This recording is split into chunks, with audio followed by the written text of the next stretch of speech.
massive amounts of stuff. Good. All right, call this meeting to order. This is the regular town board meeting of the Town of East Troy for May 8th, 2023 at 6:30 PM. Roll call, Clarkowski here. Wales here. Reyes here. Church here. Walker here. All right, and we're doing the Pledge of Allegiance, and please remain standing after the Pledge of Allegiance. I pledge allegiance to the flag of the United States of America and to the republic for which it stands, one nation, under God, indivisible, with liberty and justice for all. A moment of silence, please. Please be standing. Lost another officer here, Katie Lacing, St. Croix County Deputy Sheriff. Moment of silence, please.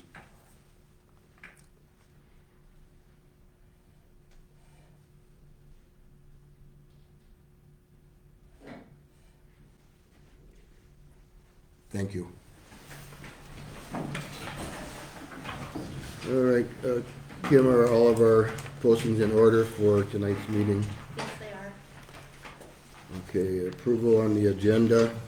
I'd like to make a motion for the agenda for tonight to bring up 9D up to above the reports for the committee, so Lieutenant Rowland doesn't have to visit us all night long. Second.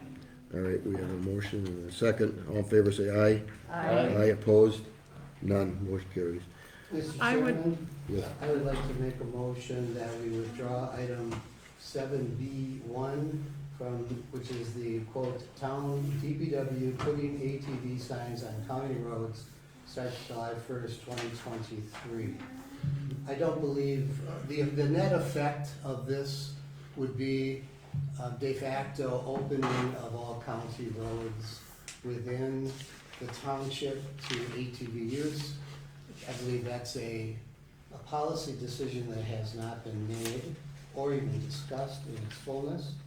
In addition, we have not yet heard from the police department or the chief regarding this matter. So I would I'd make a motion to withdraw from tonight's agenda and place a more descriptive agenda item in the June meeting. June meeting. Okay, do we have a second to that motion? I'll second. Barb, second. Discussion? I guess I noted that, yeah, we made a motion last month to table that decision. Until we heard and from- I thought that this was, and then I just was gonna clarify that on tonight's agenda would be discussion. It doesn't, I don't know, if it would Okay. be for discussion and the decision that we said we tabled to this month. Yeah, we tabled it this month because we did not hear from Chief Gorecki. And actually, putting signs up is one issue. The other issue is, like Bill said, the board needs to decide, whether or not we're gonna do it or not. So maybe the June agenda would actually say, discussion and possible action to approve using county roads for ATV, UTV. It says that at the top of every agenda, It does? Yes. Does? every month. Discussion and possible action. Okay. All right, any other discussion? Well, part of our county roads go through other municipalities and not just ours. Do we know where the village or the town of Troy, has the town of Troy labeled theirs? Do they plan on it? That, I believe they already are signing it or have signed it They will be starting in June. in June. So I think we're, It's May first to pass the town of Troy. Okay, And they're just holding off a little bit till it gets closer to the opening date of, the other county, or the other townships that are gonna open in the county. okay. so I think we're getting into the discussion that Yeah. Yep, we was are. part of the agenda. We are. So now we know why, and I understand. Okay, we have a motion and a second. Is there any further discussion on Bill's motion to table this and put it on June's agenda?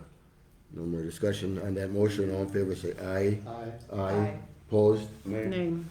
All right, 3-2, so the 2 nays, we might record those. I'm gonna be making that comment on some of our other meeting minutes here. When there's not a unanimous vote, we should identify the vote. So, Walker, no. Or, yes, Walker, yes to withdraw. Wales, no. Reyes, no. Clarkowski, yes? Church, yes. Okay, motion carries. So we'll put that on, and I will have a discussion probably with Mr. Mills on how we would combine that to an approval and signing for notice on that.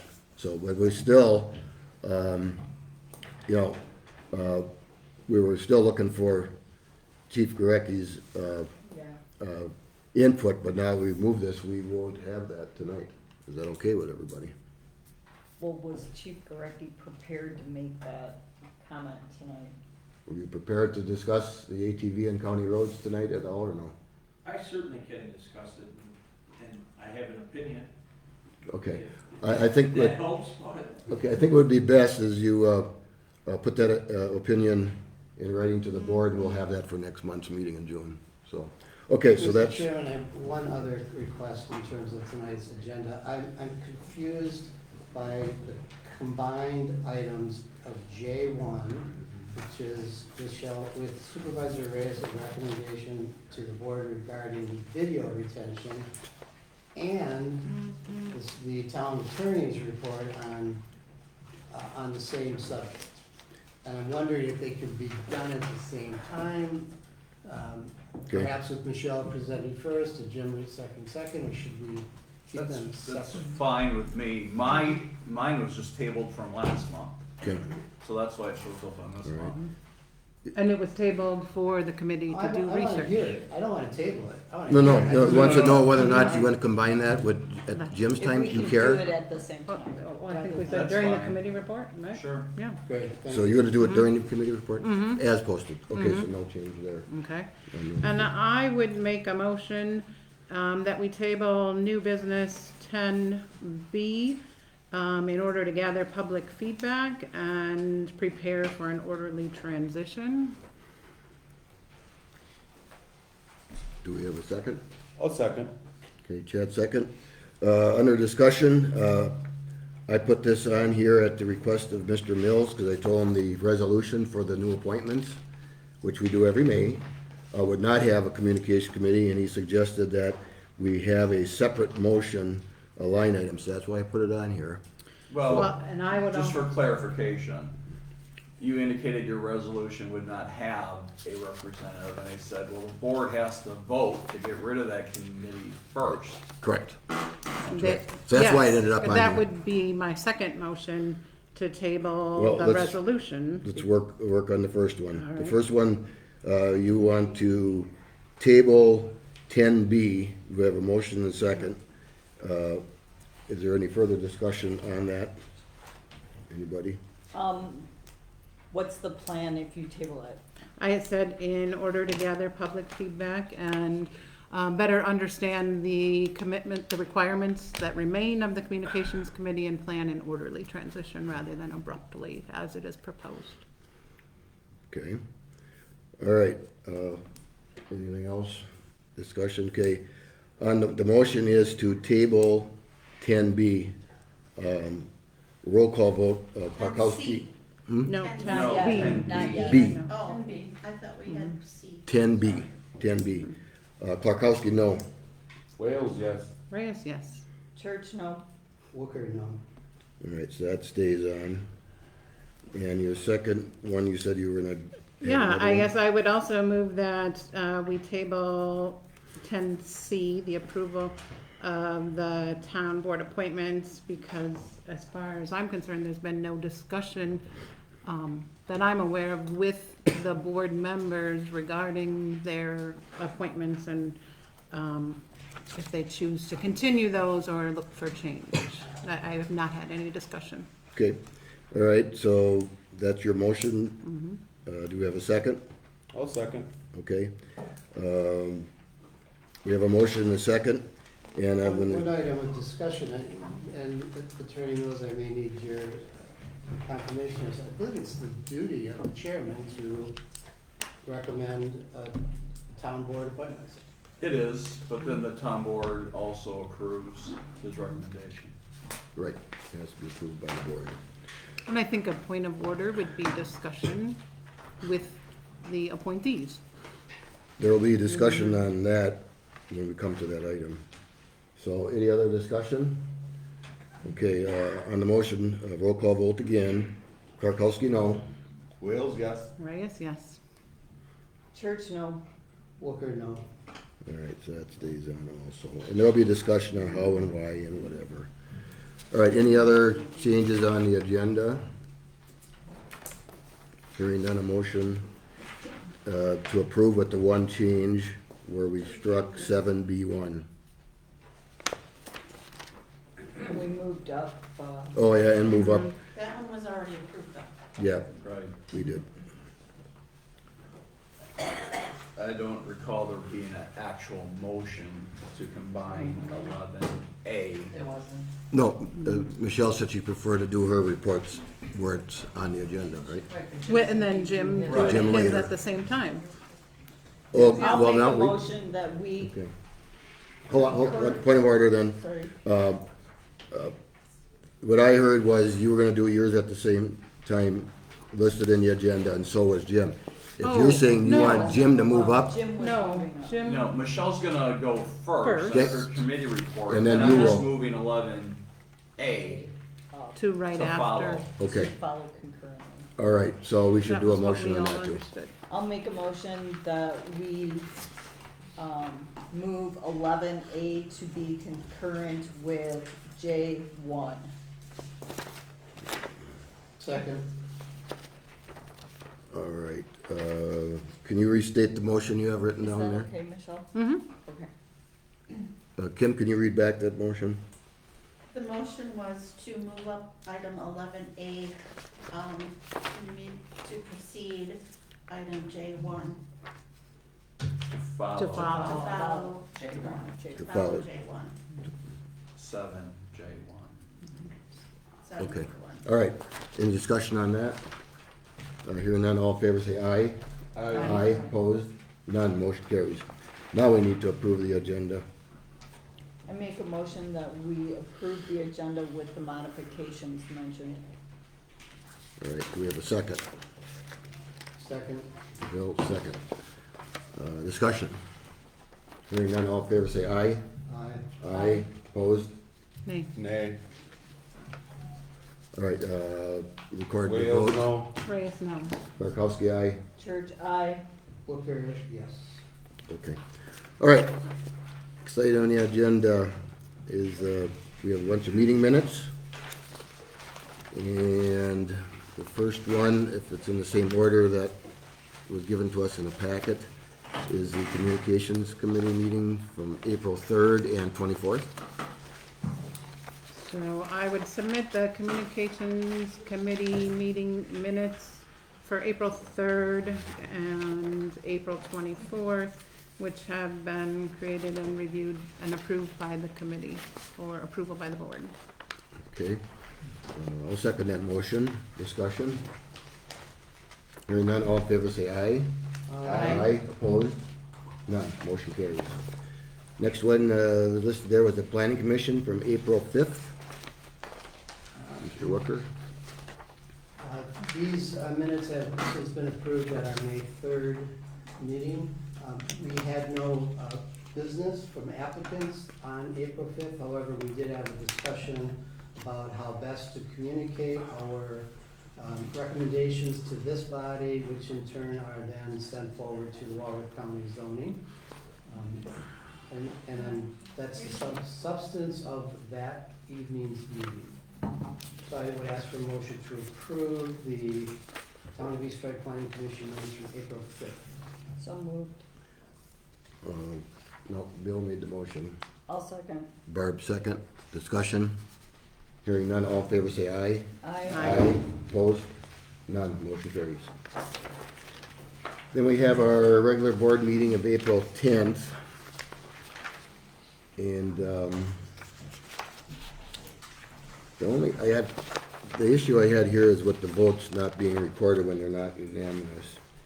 And also a couple spelling deals. So let me go first.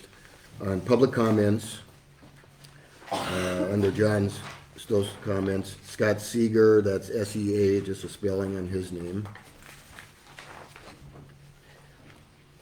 Under unfinished business, right below that, I met with Ryan Jonas, but I'll put his name on there, cause that's who I met with, and that's who, you know, Where's that change, Joe? unfinished business, first line item. Okay. Met with Ryan Jonas, he's the CEO. And then there was votes recorded on the last page. There was as far as the proposal from Taylor Computer Services, that was a 3-2 vote. And I don't know if we changed it in our ordinance, but we certainly had the public tell us that they want all votes recorded. And of course, if it's unanimous, we'd say unanimous, okay? So there's 3 occurrences. Well, it's stated as a 3-2 vote, but you didn't do a roll call on it. We didn't do a roll call. Correct. So I guess that's point of order then for Mr. Mills is, So we, voice vote. it was a voice vote, it was 3-2. Should we record the actual vote? Yes. I say yes, okay. So, the first one, I'm gonna go backwards here, it's really the last one. Under new business, second item, that was a proposal from Taylor, the IT support for the police department. That was recorded as 3-2. If I recall, I believe Michelle and Chad, you voted no, is that correct? And Barb, Bill and I voted No. yes. No, I Chad made the voted motion in for it. I wanted it for the police department and then for Todd to have Yeah. enough Right. I hours and think time to take care of You what guys he voted needed. against it because you You wanted to guys- approve everything. Okay, Michelle and Bill voted against it. that's what I needed to have in here. I recall that. Do you recall that, Michelle? Yes. I do, I made the motion. Right, okay, so, it said motion passed 3-2 in voice vote. Where You was the, didn't call it as a roll call. okay. So I can change that to the 3 ayes and the 2 nays. Okay, that should be a change. And then, under the plan commission report, that one I know which it is. That was a 4-1. That was Supervisor Wooker, voted yes, and everybody else voted no. That should be recorded. And there was one more. Oh, I think it is right That above is. that, right before the motion fails. It says roll call vote. Chairman Clarkowski, nay. Supervisor Church. Okay, so that one is correct, because it does call out the names, okay, so it does say 4-1, so that's, okay, that's no change there. There was one more in here, though. Under unfinished business, it's also a roll call vote, it's listed as 5-0. Everyone's listed. Anytime you call for roll call, I recorded it as roll call. Right, and if it's unanimous, you don't have to state Correct. who did what. If you didn't call for roll call, I didn't list it separately. Understood, no way. So, did anybody find another one in there, or that actually was it, because that 4-1 was recorded as a roll call vote? The only edit I had in the treasurer's report, on the audit report, I think Baker Tilly just has like the same concerns every year, right, or the same points that they make, so I just thought maybe we should put no new concerns were noted by the firm. That's more accurate. Okay, fair. I have one change. Under special and pending meetings, the first meeting listed is annual meeting, should be at and not of. Of, that, The East Troy Fire Department, not of, because we haven't had our annual meeting. that is correct. Okay, anything else? Chad, you have anything? Michelle, you're good? I'm good, Barb's good, Bill's good. Okay, motion to approve the regular board meeting minutes of April 10th. I move we approve the regular April 10th board meeting minutes as amended. Do we have a second? Second. Michelle, second. Discussion? Hearing none, all in favor say aye. Aye. Opposed? None. Motion carries. Okay. And then, we had the annual meeting list, in the packet. I believe it's for information only, because the actual minutes get approved at the next annual meeting. Correct. So it's informational only. Next But one. should we make edits now so that we don't forget when we? No. Okay, I The would, electors do I that. would put that in your folder for the next meeting if Okay. you have some. Do you have some? yeah, Okay. I had a Okay. question. Okay. And then we have, last one was a special board meeting on April 26th. And I do see the, a 3-2-1 here also, but Two of them. yeah, one of those, yeah, that was for the mission, vision, and strategic plan. And the motion to not move forward failed. And I believe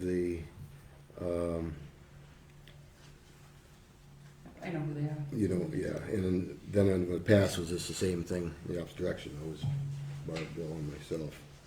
That's what you would call it? Okay with that? Okay, so the only change I have then was just a recording of those two votes. All right, anything else on that one? Nope. Nope. Okay, a motion then? I move we approve the official Town of East Troy Board meeting minutes for the special meeting held on Wednesday, April 26, 2023, As as As amended. amended. Do we have a second? I'll second. Michelle, second, discussion? Hearing none, all in favor say aye. Aye. Opposed? None, motion carried. All right, I believe that is This Kim's, all of the minutes. Was that, I mean, just the Kim's, yeah, that was all the reports. yep. Okay. Okay, clerk treasurer's report. Can we move Lieutenant Rollins now? Oh, I think I asked to. no, it's after you. After you. Yeah. Before the report of committees is where we moved it to. Treasurer's report for April 2023, total receipts for April were $21,091.45. Transfers for April were $203,000. Interest earned is $223.79. Balance as of March 31st was $14,314.35. Total funds for April were $238,629.59. Checks paid in April were $228,297.96, leaving a general checking account balance of $10,331.63. All right, any questions? for the Just one treasurer? quick one, Kim, on your activity report. You noted 1,903 people voted. Do you have a relatively accurate number of how many voters there are in the town? For what? How many voters total are there in the town? We have like 3,027 voters. I'm just curious, so that was the first time learning curve with Badger books and everything, and it sounds like it went really well. Do you have an idea of like now the benefit that you're gonna receive, like the efficiency and how many hours you get back? It was amazing. The most important part, the training went really well. Some of the poll work, depending on, not everybody's, Tech comfortable savvy. with the tablet and stuff. I mean, Right. a lot of people hit a desktop, no problem, their phones, but that in between with the tablet, everything went extremely well with the training. We will use less poll workers in the future because we won't have, because the process, we had a longer line to get into a poll booth Right. than we did checking in, which was phenomenal. But the aftermath of it, Like your reconciliation? the reconciliation, there were, different activities that I had to complete. Mhm. The Wisconsin Election Commission gives us checklists that we have to go through for each process, And, but the entering the election day registrations, which was done on the Badger books, any spelling typo corrections was done on the Badger books. I mean, that was real easy. We only had 2 Yeah. that I went in and fixed afterwards, and then entering the history, walking through that process, maybe 10 minutes, which would have taken me at least 6 to 8 hours. You had At write-ins least. too, so you had to do something Yeah, And it's- the right, we have had one registered writer for town board supervisor, except that the people that wrote that name in actually wrote it under town board chairman, or chairperson, so those votes did not count because the writing was for the other office, so those votes did not count, but, that aftermath entering the successful candidates, the three of you, and then the judge, that's all pretty simple, straightforward, that has been done in the past. And just reconciling the books at the end of the night Mhm. probably saved, A good There hour were- and a half. yeah. And that's not just Kim and I, that's also 2 or 3 election workers at least. So, Very cool. so that helps. Nice. Yeah. Okay, any other questions for Kim? If not, a motion to approve the treasurer's report. Bill, moved to approve the treasurer's report as presented. Do we have a second? I'll second. Chad Whale, second. Discussion? Hearing none, all in favor say aye. Aye. Opposed? None, motion carried. Thank you. All right, now we moved this, so Lieutenant Jason Rowland is gonna talk to us about the Walworth County mitigation plan. We moved him up here, so floor is yours, sir. Good evening. Good evening. Thank you for allowing me to jump ahead. I don't really like to jump lines, but tonight I'll make an exception and be gladly to do it. So the countywide hazard mitigation plan was sent to you, hopefully you had a time. I know it's over 250 pages. It's quite in-depth. It covers a little bit of everything from tornadoes to high winds to severe weather to flooding. You name the disaster, they try and cover it. The big thing that would impact the town and it would make it beneficial for you is it's kind of like an insurance policy. By adopting the plan by resolution, you acknowledge that there are hazards and there could be mitigation efforts out there. So by adopting it, you let FEMA and the state know that you're willing to make or take steps to mitigate those issues or take steps to prevent those from happening if they should happen. So it's kind of like an insurance policy. And then that way, when there's federal funding or federal grants that come up that would assist you in mitigation, and one of the big ones that's easy to pick out is flooding. So if you have a low-lying area that you know floods every time you get a rain, even if it's only a couple of feet that it impacts the roadway, it's still an impact. If there's funding out there that helps either raise the road, builds a berm a little bit bigger to keep that water from encroaching on the road, and you find funding out there, it makes you eligible for that funding. It just doesn't come out of taxpayer dollars or your budgets. So that's kind of the big thing that's out there. One of the cool things about this plan is the plan's already been adopted by WEM or accepted by WEM. They've said that it looks good, they have no issues with it. And one of the big feathers in our cap for the county is that it's already been approved by FEMA.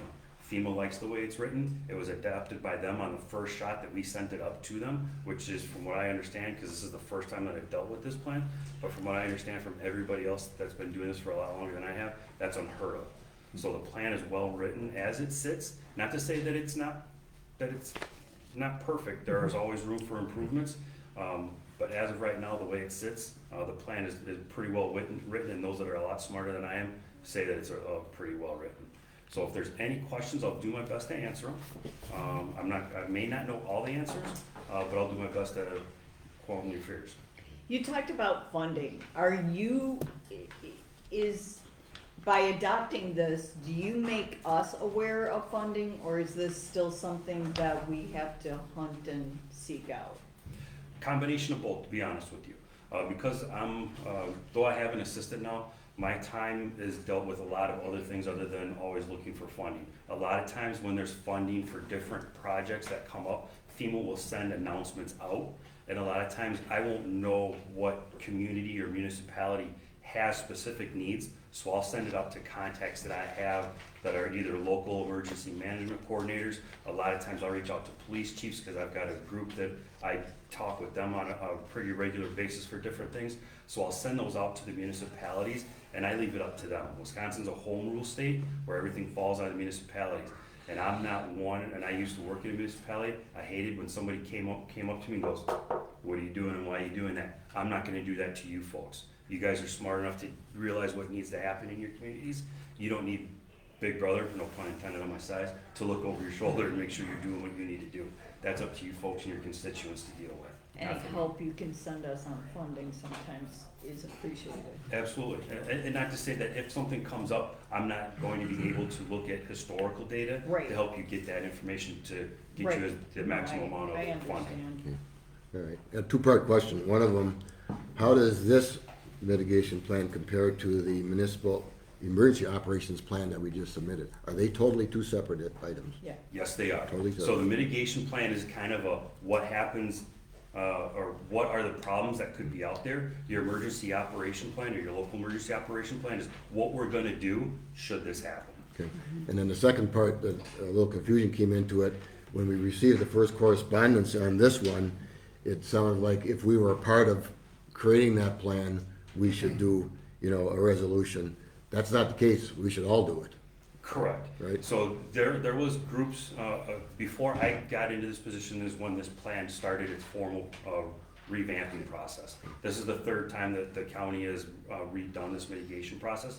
So it's kind of been in the works for about 15 years now, give or take a few years. So all this was started before I got into it, so I don't know exactly if there was somebody from the township that was involved with it. I wanna say yes, but I don't wanna answer that.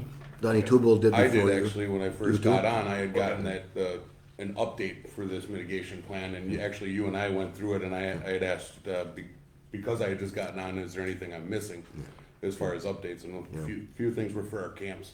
Okay. I think we added into ours, so we did get it. Yeah, and I did see in your 2 years report, ago. in your actual report where it talks about the committees in different years, Donnie Tubal was mentioned back 2016 or 17, Okay. something like Yeah, that. that would've been the last And update. before, All right, so, One last quick question.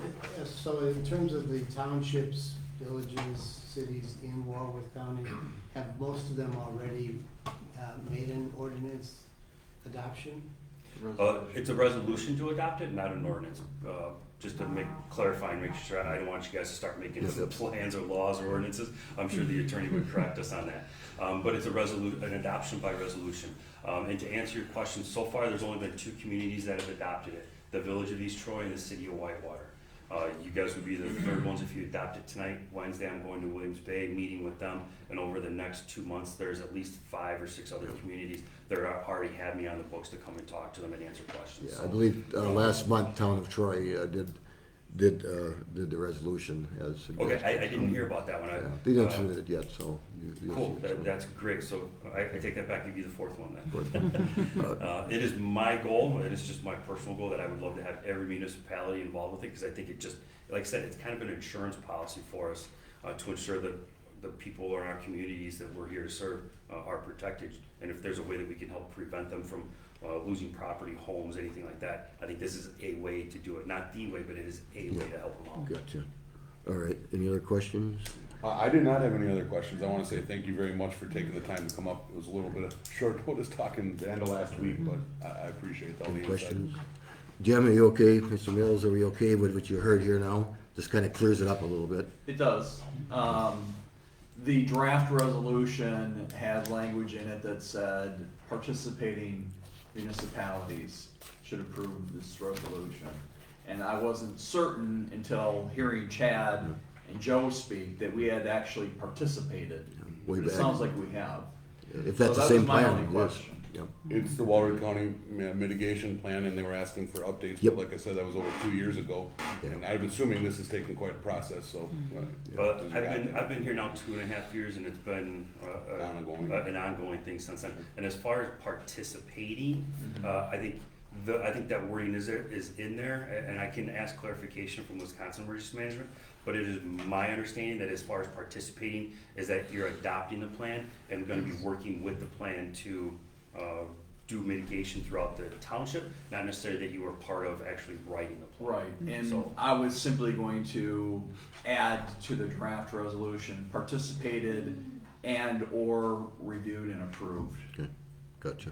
And that should But I think cover he was just saying that it means we're participating moving forward Just by adopting the adopting it. resolution. Yes, Correct. yes, okay. Barb, anything else? Mr. Rooker, you all right? I'm good, thank you. All right. Thank you very much. Thank for you, coming folks, and again, tonight. if you guys have any Thank you. questions, please don't hesitate to reach out and yell at me.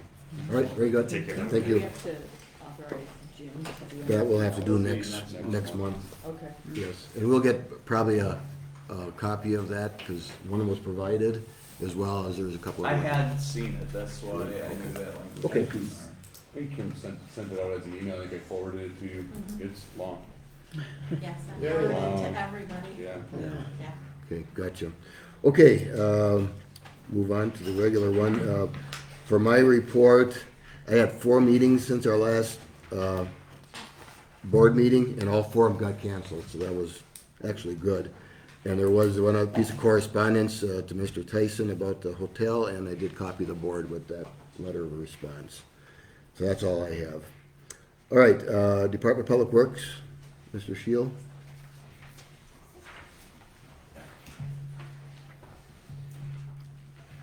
Provided a copy to all of you. Any questions on what I provided? A little bit of a lengthy one. A lot of work this month. Yeah. Been busy. Parking lot is complete at the boat launch, I see that, Yep. and I did look at it. Yeah, parking lot is complete, crack filled and restriped. New parking stalls are there, not open for parking yet until Yep. we We'll have review to- that later. The sign. Okay, and you mentioned potholing is going on, is Oh, that, you got a percentage you're done, you think, or? just Maybe started? half. Maybe half? Yeah, Okay. now it's in mowing, so still a lot of work going on. Okay. All right, any other questions for Mr. Shield? Maybe not. All right, thank you. Thank you.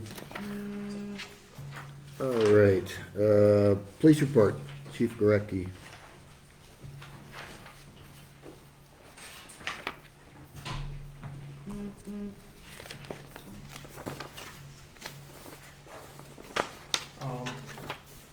Put the CAD summary of the calls for this year through the month of April. Total calls logged were 2997. If we take out the house checks and extra patrols, the calls for service were 1458, which still leaves us at about 7.5 calls for service a day. So getting rid of the majority, which is 1,539 calls between house checks and extra patrols, we're still averaging 7 calls for service a day. So still pretty busy little place. That's 3 shifts, right? Yep, 24 hours. yes, that is. Any questions on the CAD report that I gave you? Anything that jumping out at you? I just have one question. Yes, sir. And I'm not second guessing or criticizing, but under speeding, one speedy number back in February, I think that's great, that people are not speeding. The question is not that they're going too fast, but, in a posted speed zone, let's say 55 or Mhm. 25, is there a minimum that must be maintained by a motorist? If it's 35 miles an hour max, can I do 15 in that legally? Can I do? Yes, the only 25 place, in that? the only place that you can not, under the speed limit is the interstate. That is 45 miles an hour. The minimum speed on I-43 would be 45 miles an hour. But other roads, if you're traveling at 15 miles an hour in a 35 zone, there's, that is legal to a point of impeding traffic. So you're pulling your boat at 15 miles an hour because it's the first time you've ever towed a boat and there's 25 cars behind you and you're not letting them pass and there's a no pass zone. You could be in trouble for impeding traffic, but that would be the only violation there. I ask in part because, and I think you're gonna give us your opinion on ATV UTVs, but there are many situations outlined in the ATV UTV ordinance that require the ATV UTV driver to drop down to 10 miles an hour. And I'm wondering, dropping down to 10 miles an hour on roads that allow for 55 miles an hour may be problematic and a safety risk. But we can talk about that next month. Yeah. And just to clarify, on the CAD report, it shows 1 for speeding, but that's because it was logged as a speeding. Everything else, the 509 would be traffic stops, and I would assume the majority of those are speeding tickets. All right. Fair enough, So thank you. just to clarify that. All right. We're a little early in jumping the gun. As some of you may or may not know, tomorrow is the start of the National Police Week. So the fact that we're not getting together before the end of this week, I took this opportunity and want to recognize 2 of our officers. So, Okay. if Joe Medina and John Jogelski will step forward, please. Just want to talk about each officer really quick. Joe has shown a strong desire to do investigative work and has even attended a 2-week basic investigator school for new detectives. He works really hard at this, and he does an excellent job on solving some of our investigations. John, through his years here, has become quite a little expert at our computer stuff, whether he believes it or not. And he keeps the programs up to date, including our Pro Phoenix and our Trax. And he is also currently the longest tenured officer in the township for 6 years. Over the course of 2022, these 2 gentlemen gave their heart and soul to this township. I recognize this from talking to people and talking to them and looking back at the reports. And I just want to applaud their efforts. And so I'm going to present each of them with a certificate. The award, the actual medal hasn't arrived yet. It's still in process for meritorious service to the Town of East Troy Police Department.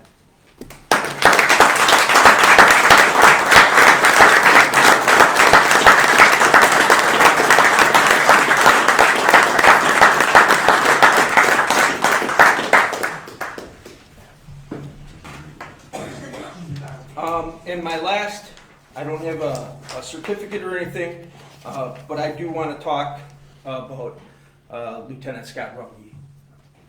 Scott has been my right arm. I don't know if we would have accomplished what we've accomplished without Scott. He has been a true valued asset to not only me, but also to the town of East Troy. And I think we should recognize Scott.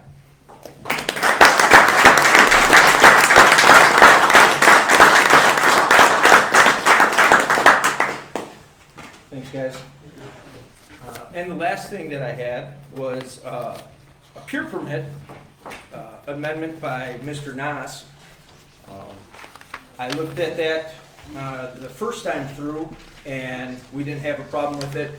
And then I saw this one, and it kind of threw me.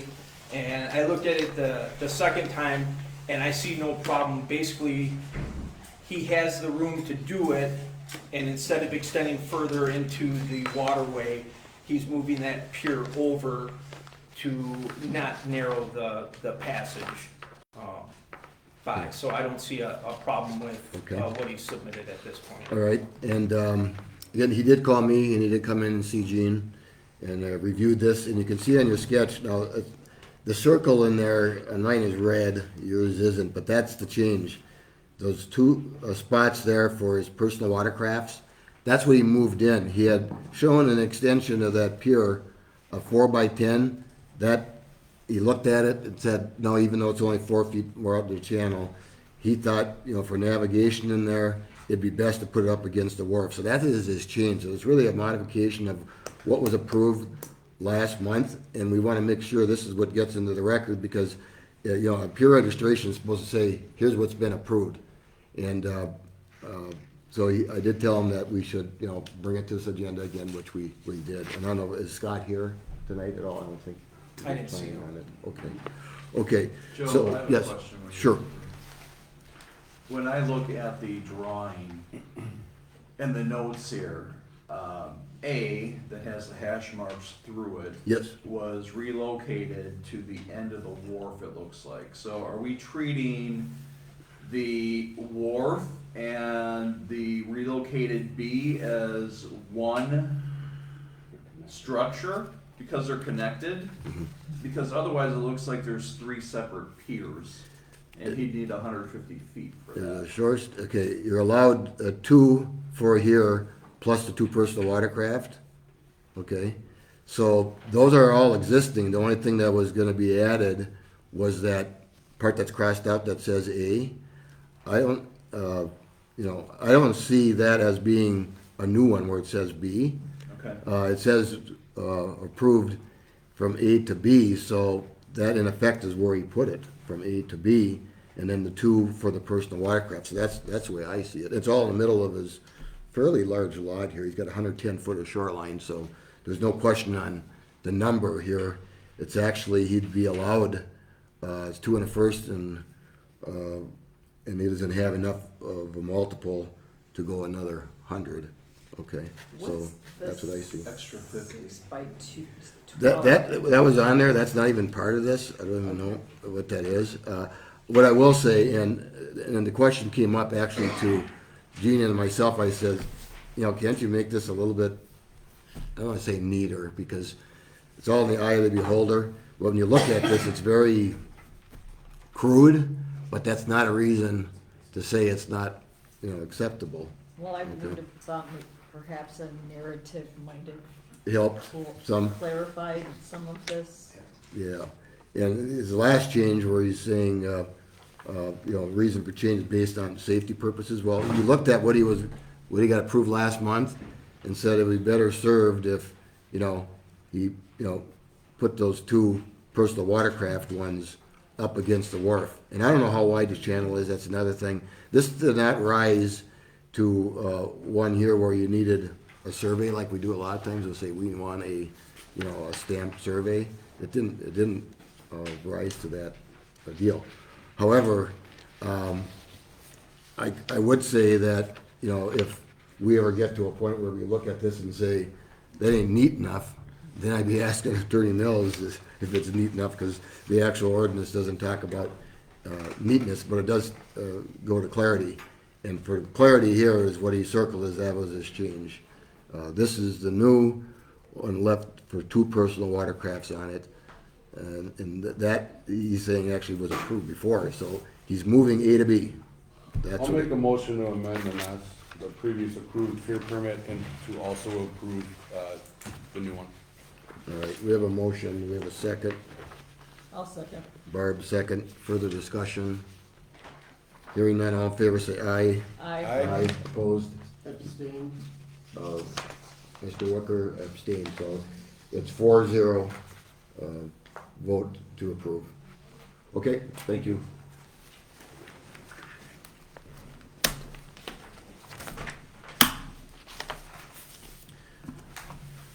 All right, East Troy Area Emergency Services District Report, Supervisor Church. It's in the packet.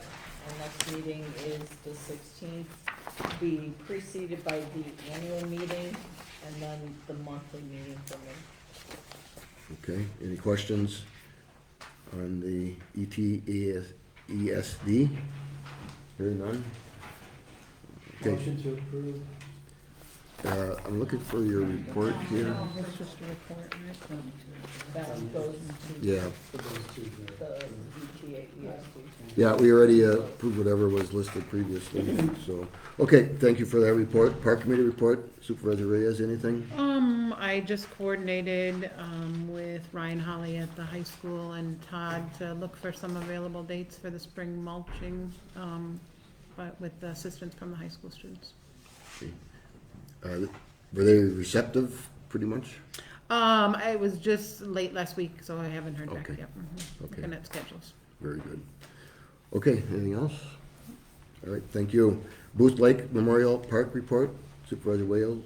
Yeah, we're getting close to being underway. I believe now we are almost all set with the remodels with concession down below. It looks great, a lot of room, really bright. The house part is done to the point we wanted it to be. They got a lot of grass cutting and leaf blowing. We also voted on for expanding the parking lot up We're expanding the parking lot up on top, to kind of go between the fence and where the new pavilion is. I don't remember the exact number when I stopped and talked with those guys, but, to make for more parking up there. And we also talked about extending the season to September and October. September and October, for possible use of the park up above. To use the pavilions, because there's been a lot of interest, and, a lot of times we'll get some decent weather that time of year, off and on, so, and it kind of expands it for use for the season. Okay. All right, any questions for Supervisor Wales on that report? All right, thank you very much. Lake Beulah Management District report, Greg Thomas. Get up here near a microphone so you can hear me. You are quiet. You are quiet. The Management District met on Tuesday, April 25th at 5:30, and it's scheduled to meet again Tuesday, June 13th at 5:30. The aquatic plant harvesting program is, they're getting the equipment ready for that, and they're filling staff positions. They're looking for another operator on the harvester. The sensors measuring water quality have been placed at their GPS coordinates around the lake. There are 3 locations where this is where the management district samples water quality. One is at the inlet of Stringer's Bridge. Another is in the deepest part of Long Lake near the boat launch. And a third is within the sensitive area number 6. And the management district has been under contract with the U.S. Geological Survey since 2007 to collect and analyze these water samples of Lake Beulah. There are also other sensors that we placed. These are sensors that monitor what's going on with the lake bottom. And there are 3 locations in Long Lake and 1 location further down at Gaskell's Bay along East Shore Road. The slow-no-wake buoys have been installed. They use GPS as well as landmark locations along the lake shore to place these, and these reinforce the town of East Troy slow-no-wake ordinance 200 feet from shore. The last portion of the lake to receive the buoys will be the Mill Lake section. The Highway J Dam is due for a required DNR inspection this year. This involves not only the concrete dam and spillway at Marsh Road, but the entire length of the earthen dam along Highway J, from Marsh Road on the west to the Lake Beulah management property on the east, former Double D's. The dam is required to be inspected by a registered professional engineer who submits a written report to the DNR. Walworth County Department of Public Works was also notified of this inspection and will work with their Department of Public Works. Levels at the dam this spring are constantly monitored, and the amount of water going over the spillway has not been required to adjust the level of water flowing over the spillway. We're putting together a spring newsletter. It's currently being written and will be out shortly. A permit to dredge approximately 2,000 square feet has been submitted to the DNR for the property at W1905 It's a Little Road. An initial assessment by the DNR staff has been accomplished, and the recommendation is to approve this project. A public hearing via Zoom is scheduled for tomorrow, Tuesday, May 9th at 3:30. The management district opposes this dredging since it occurs in an area of special natural resource interest, sensitive area number 6. The proposed work not only dredges the wetland lake bottom at this point, but creates a new shoreline. It actually infringes on the land to the one end of it.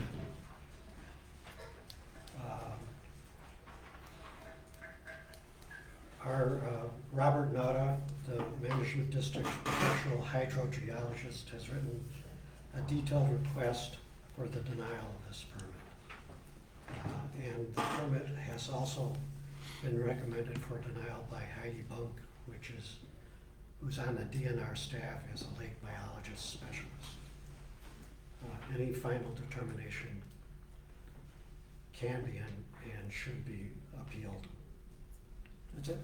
Okay, any questions? Yeah, I just had a question for you. For the inspection, is it, I would imagine they would have to lower the dam and raise the dam to do this inspection, and if so, how long? Because those of us who don't have much clear water. Yeah, I'm not sure what the professional will require as part of this inspection.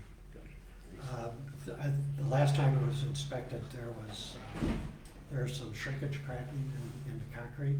Okay. And it was not deemed to be a structural condition. Okay, any other questions? All right, thank you, Mr. Thomas. All right, recycling committee report, Mr. Murphy. Yes, the recycling committee will meet tomorrow. It's going to meet tomorrow, 9 May, 11 a.m. This will be concerning the recycling grants to RUs. And the e-cycling went well this last Saturday. Apparently the dumpster was pretty full. So that's good. That's all I have on that. Okay, thank you. Anything on the library from Christina? Yes, the East Troy Library Board of Trustees requested a meeting with Mark Luberda, Walworth County Administrator, to learn more about county funding and how we may remove barriers to the creation of a joint library. And this meeting is scheduled for 20 June at 6 p.m. at the East Troy Library. And of course, the East Troy Town Board members are certainly invited, as well as the rest of the community. So this is really quite a breakthrough in the attempts to get the Tri-Troy Library going. It's quite something. And everybody should have been notified of that meeting, again, 6 p.m. at the library on June 20th. Yes. And all the boards will be there, including the library board, but it'll be 4 boards represented there. Yes. And there could even be, there would probably be some county board people also. Yes. So we've asked for this to happen probably 8 months ago after we got the initial report, which made no sense. So we've asked for the county to explain that funding formula, which is the key to this whole thing. So, okay. Yes. Any other questions for John? All right, thank you very much. All right, next up, Communication Committee report. Supervisor Reyes, you have a handout? I did, share a handout on the video records retention. Also, feeling like should probably explain some of the ongoing actions of the Communications Committee that are yet to be completed. Last month we talked about YouTube testing. We also talked about some equipment changes and making recommendations on that. And we've talked about the video capability for all the meetings here at the town hall. Researching storage options. We've been coordinating with Jen on that. As you know, the newsletter is being mailed out this week. The newsletters to date have been completed by the committee. And so there hasn't been any discussion or transition in the future of having the staff write those newsletters or how we're going to do that. And we also talked about developing an email option for the residents for the newsletter, that they would be able to opt into that. And develop kind of an about section on the town website. Our recent focus on the records retention, we reached out, you'll see in the documentation, to Catherine Egland, who is the statewide records management analyst. Again, just revisiting video recording is happening today, which was a request of the East Troy residents back in 2021 when we created the communications committee. Quite frankly, the committee is concerned with a recommendation to only retain the videos for 90 days. I don't think that was the intent of the recording of the videos for the meetings. And in our discussions with Catherine from the State Records Retention Department, she defined that a video recording is classified based on the content of the video. It happens to be video is the form of media rather than written minutes, but the content is official town business that is happening and is being shared publicly as a public record.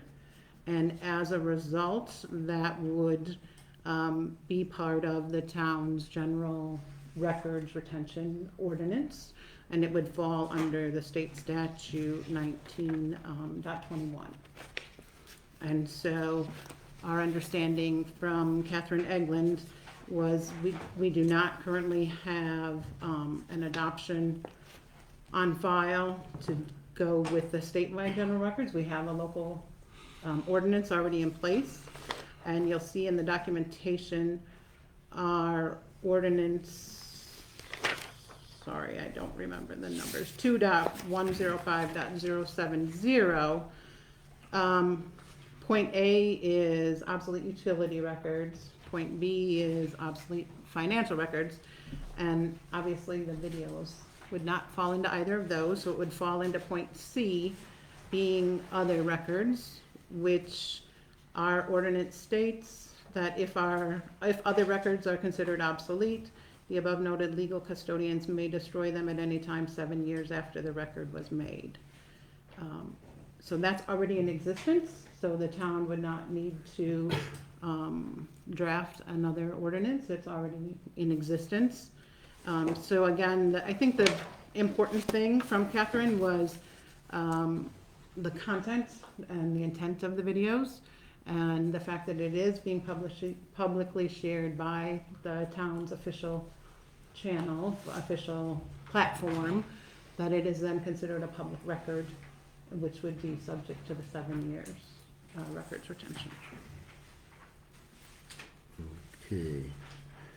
Is that? Are there any questions? So Yeah. our recommendation, right, Yeah, is we that, listed. is that the communications committee recommends that the 7 board years. confirm that they're in agreement and move forward with the existing town ordinance, which is a 7-year retention policy. And obviously, the committee understands, like I said, we're looking into the storage options, whether it be cloud-based or an external drive and backing up, that we would not be solely dependent on the platform, whether it be YouTube or Facebook. Obviously, that is, as custodians, that's our obligation. We would recommend the options there. All right, any questions for Michelle before we get to Attorney Mills? Any questions on the records retention recommendation? Well, our ordinance doesn't have a end of life determination. I don't know that we're destroying any records. Okay, and the ordinance also does not, it's gonna have to be looked at because it doesn't even mention the word video, correct? Right. And again, it's a public record. It's not, it doesn't matter the media, the Well- type of document, whether it's the written minutes or the video minutes. Okay, all right, any other question before we get to Mr. Mills? Okay, Jim, Okay. where are you fighting? So I agree, a videotape is a record, just like the audio tape is a record. Michelle directed your attention to paragraph 3 that has A, B, and C. I'm looking at number 4, taped records of meetings. And in going back and forth, and I had a discussion with Mr. Jones this afternoon because there was some additional research that was shared. And I had indicated that I would like to read aloud the email opinion I was given and shared with the board last month, but it is an attorney-client privilege document, and I would need the board to okay that before I could read that in this public forum. All right, so we need a motion. I would make a motion to allow Attorney Mills to read his email from the Wisconsin Historical Society. I'll second. All right, we have a motion and a second. Any discussion? Hearing none, all in favor, say aye. Aye. Opposed? None. Motion carries. Okay. Okay, so in March, the matter was, the discussion on record retention was tabled for me to reach out and get some further clarification. On March 30th, I reached out and I will read what I presented. I said, "Good morning, I represent the town of East Troy in Walworth County, Wisconsin. For years, our town board meetings were audio recorded. Those tapes were kept for 90 days after the minutes for that town board meeting were approved. This year, to provide access to residents who could not physically make it to a town board meeting, the town board started streaming the meeting in addition to audio recording. A question has arisen. Can the video, which the clerk says she also watches to prepare meeting minutes, be stored for 90 days after the minutes are approved too? Or does the clerk only get to rely on one medium to retain for 90 days after minutes, and the video has to be retained for 7 years? Question mark. I will look at the municipal records retention schedule, but thought the video retention has to have come up since COVID and all of the Zoom meetings. Any guidance you can provide is appreciated." And then I asked, could the video recorded town board meeting be described as surveillance video? And that came from the Towns Association. Because surveillance video retention of an event is the event plus 120 days, which seems much less daunting than a 7-year video retention requirement. The response I received was, "Hi James, excellent question and thanks for reaching out for clarification. I had to wait until the state archivist returned from vacation to start a conversation, so hence a slight delay in response. She reached out to the Department of Justice for an opinion, and they responded by stating that the interpretation of section 19.21 sub 7 is that it applies to any recording of a meeting that is then used to create official minutes. So the video recordings can be destroyed 90 days after the official minutes are approved and published. Let me know if you have any questions." So I tried to present the scenario that we have working in this town, that we just started with video. Do we have to pick and choose audio versus video? The response I got seems to strike that. I think the response I got presumes Jean will always look at the video as well as listen to the tape.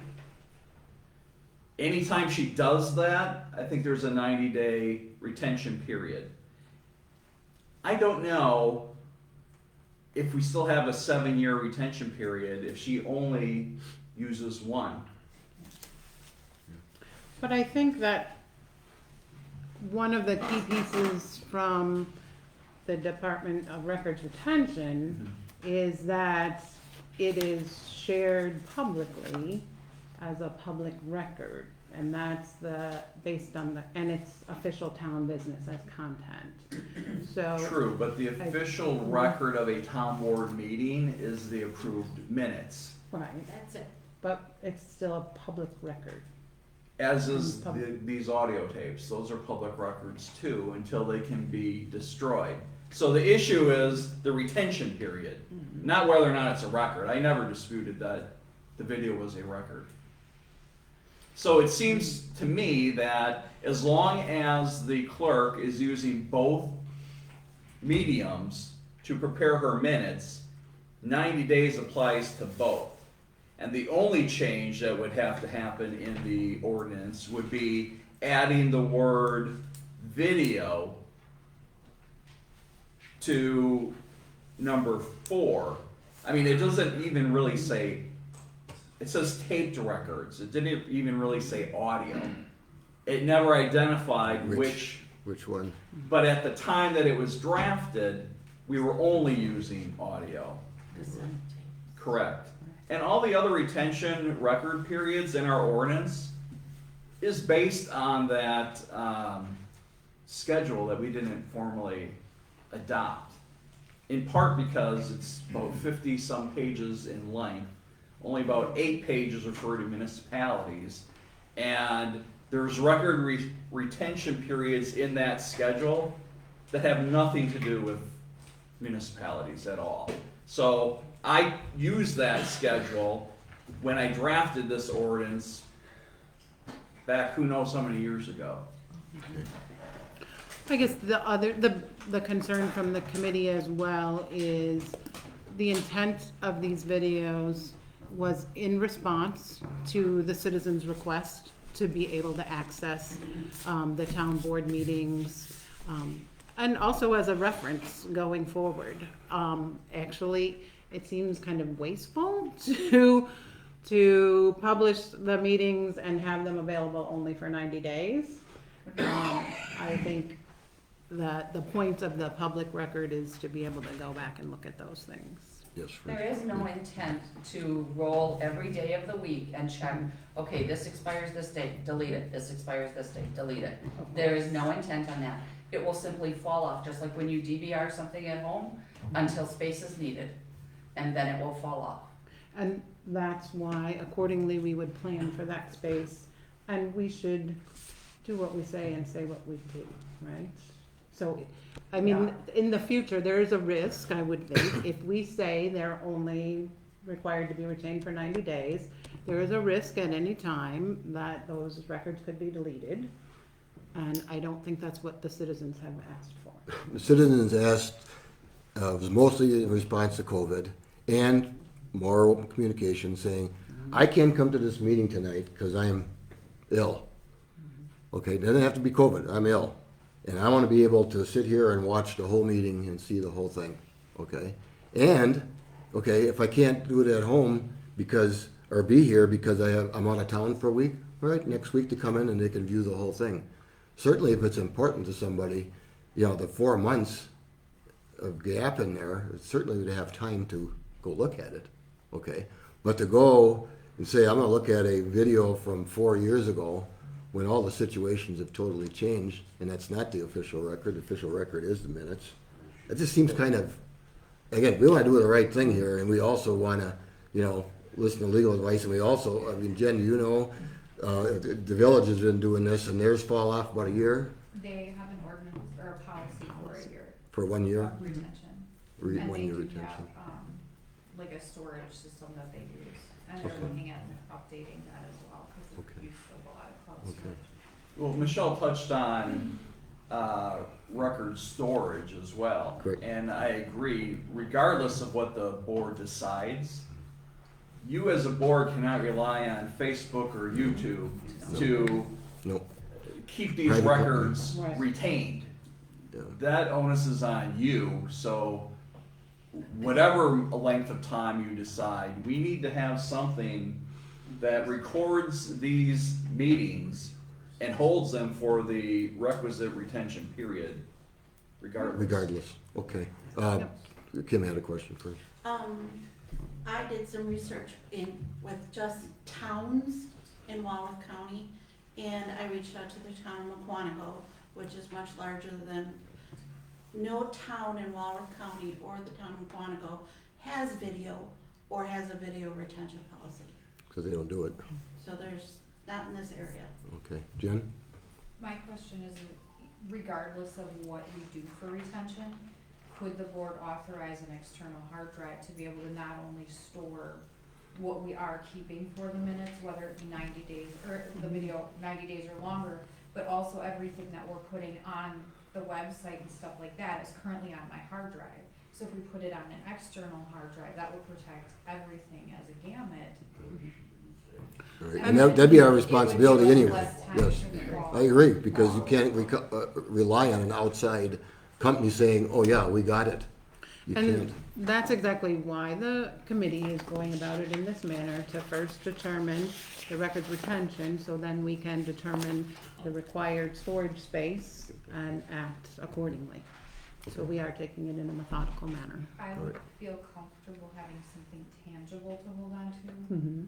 Yeah, just it as could the be, end yeah, user, like we said. rather than a cloud storage, because Could be again, either. you're relying on someone else, where when That's it's tangible correct. and external, it's Mhm. $100 one time versus a monthly fee and something that's ongoing. Our drives fail. We do, everything we do here is backed up with Carbonet. So we do have cloud-based storage now.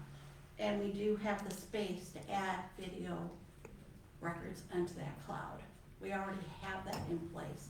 It would just be a matter of, updating it so that stuff goes to the cloud through Carbonet, and it would be there. Okay. We already have it. Right. Barb?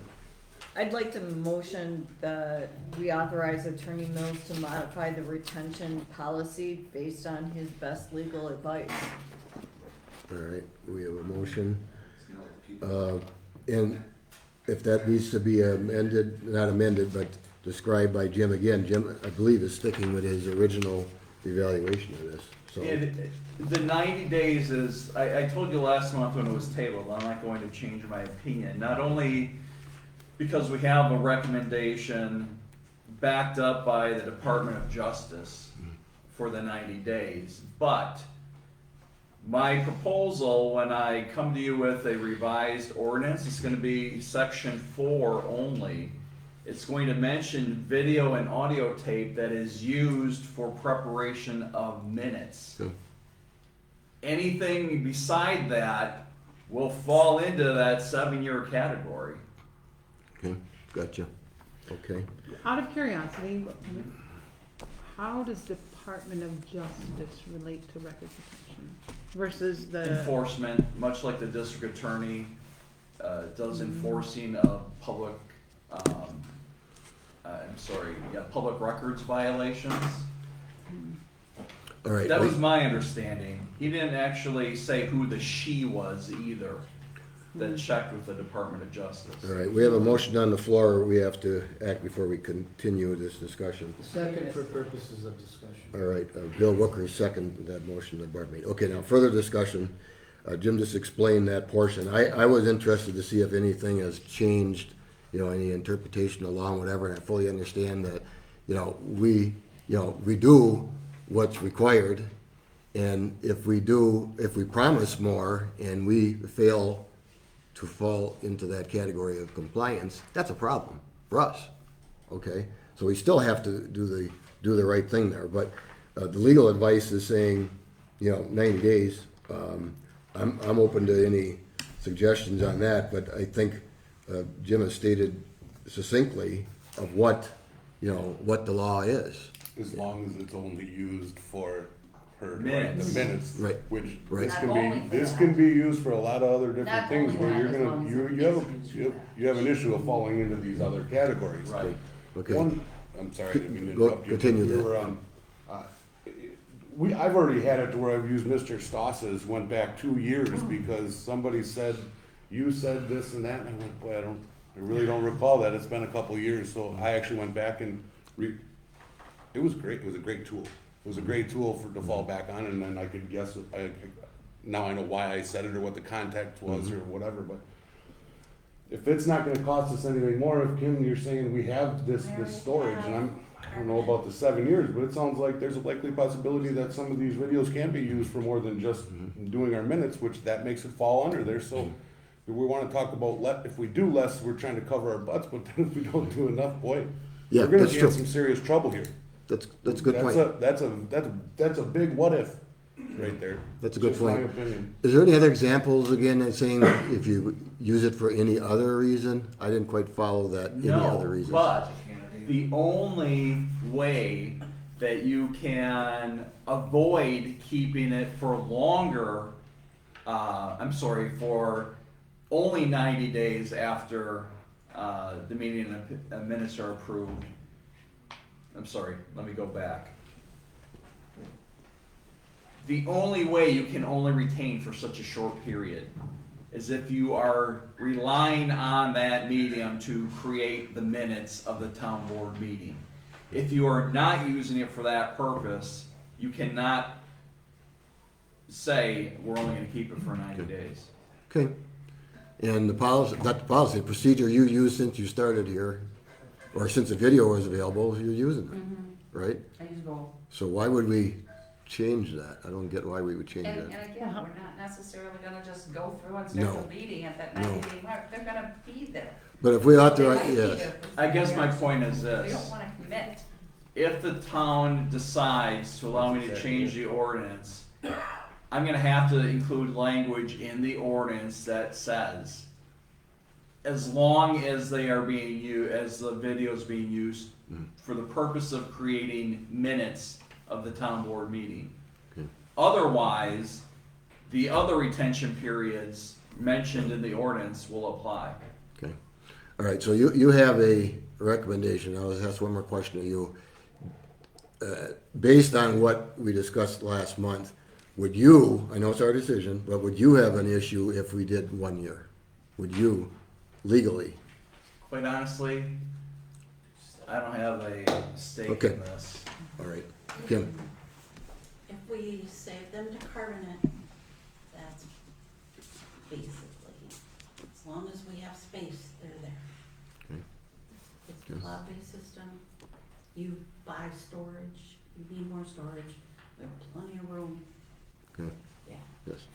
Jim? I will mention, when I was emailing with Michelle on Friday and mentioned the village only keeps theirs for a year, I said, I don't know where they found a 1-year retention period, anywhere in the schedules. No, I don't think it exists. No. That's just their policy. Right, it's a Right. policy. Their board decided They that was created their one. policy, 1 year retention. Yeah, So and- my recommendation is, don't create policies with random scheduled retention periods. Yeah. Use what is in the retention schedule that the rest of our ordinance is based off of. And Gotcha. Eileen specifically stated to me that yes, they have a 1 year policy, but they do the same thing. They don't go and delete after a year. Who has the time? Nobody does. Nobody has the time to do that. Okay.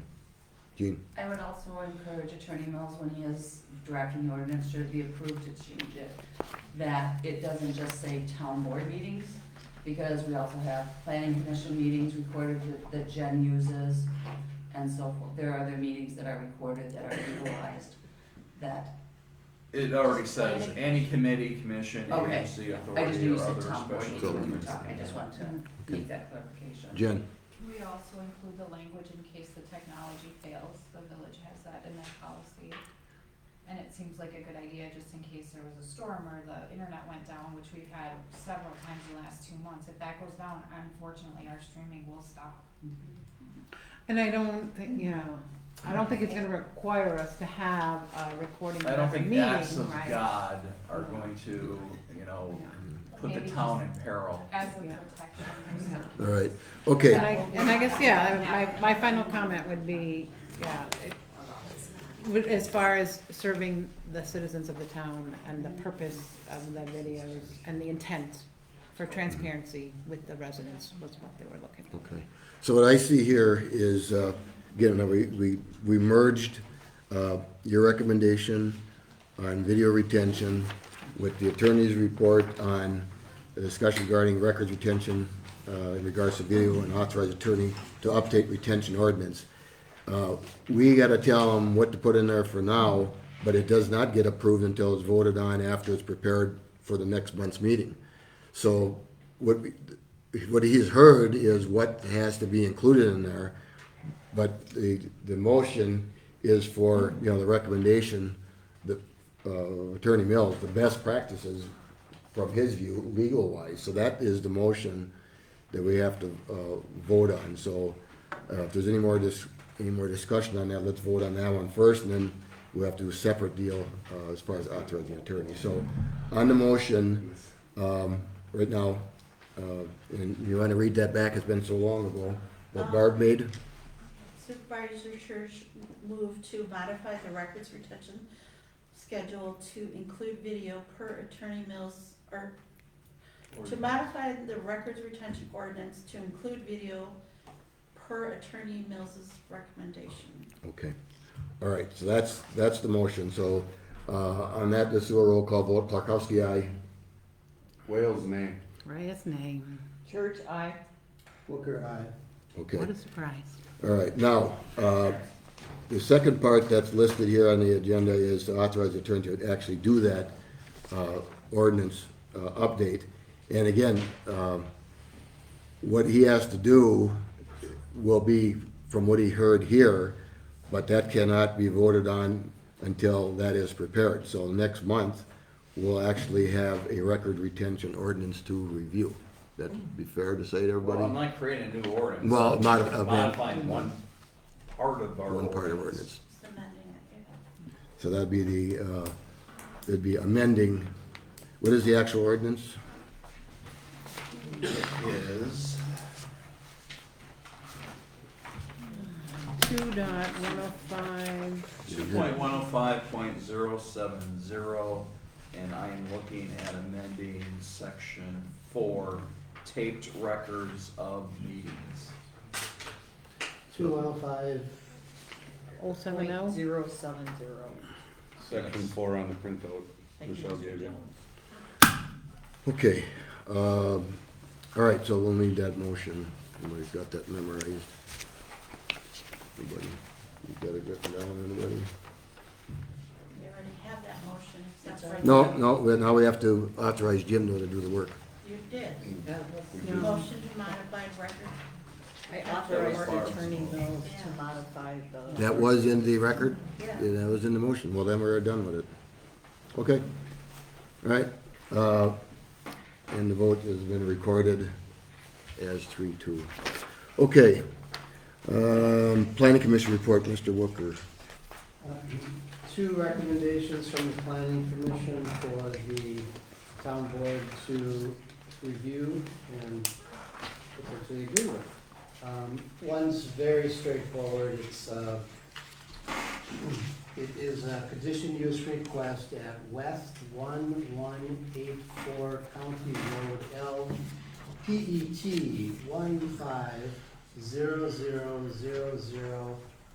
1500005B by John Hudak and Maria Visaboros.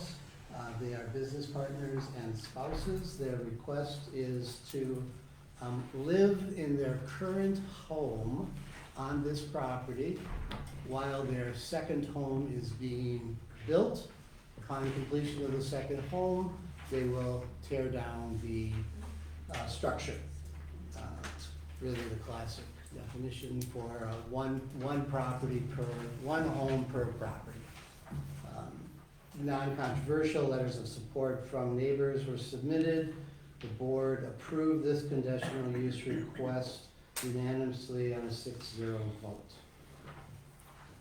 Okay, So so I'm that's, seeking approval of the petition for this conditional use. all right. Second. Barrett, Church, second. Discussion? Yes. Bill, when you make your motion, I Yes. want you to include the factors the plan commission used in approving the request. So the town board can adopt those same findings if they choose to approve it. So in the section that notes that they are good civic partners, and then the other factors, I want those findings as part of the motion if possible. And can I just ask, is that why we changed the format of the planning commission Into a recommend? resolution format? Yeah, Yes, so we're giving you the detail and those reasons. I could do it verbally, but we're trying to include those reasons in our resolutions Okay. to Then give the you a better motion, the understanding. motion should be for the board to adopt the findings as presented in the resolution addressing this applicant. The resolution of the planning commission. Correct. Okay, can you revise or make a new motion? Actually, you have to rescind your first motion. The first I will one. rescind my first motion. All right, a second on that. Second. Okay, on the motion to rescind that first motion, all in favor say aye. Aye, opposed? None. Okay, now. So the planning commission is requesting a motion by the town of East Troy Town Board to approve a conditional use permit at West 1184 County Road L in East Troy, Wisconsin, PET 1500005B for a conditional use permit on this land in which a new home is being built. Just say adopting the Adopting the findings made findings by of the the planning commission. planning commission. The planning commission resolution. All right, do we have a second? Second. Barb, second. Discussion? Hearing none, all in favor say aye. Aye. Opposed? None. Motion carries. The second business from our previous planning commission is a resolution to deny petition for conditional use. Planning commission requests a motion by the town of East Troy Town Board to deny conditional use permit at West 1759 South Shore Drive in East Troy, PA 322300001. The resolution to deny the petition's conditional use based on the findings outlined in the resolution to deny position of the conditional use. The committee voted unanimously 6-0 to deny the request. All right, do we have a second? I'll second. All right, discussion? the only thing I noticed, in the second to last whereas, it says, Yes. can only be. Replace? Yeah. Yes, replace please. Instead of replaces, S instead of D, typo. Where is that? Check. Replaces. Replaces versus Gotcha. replace. Gotcha. Okay, did we vote on this one yet? No, do we have a second? You have a motion. You have We a had second. Barb the second. Discussion? Okay, I don't know if this pertains, but in the Lakeview's newsletter from the Lakeview Protective Improvement Association, Darren Schwenke authored a stairway walkway tram. He is the code enforcement officer in Walworth County, and he completely explained in this article that there is only one access point allowed. If they had two, it was grandfathered in, but if there is any change to be made, they must go with one access point.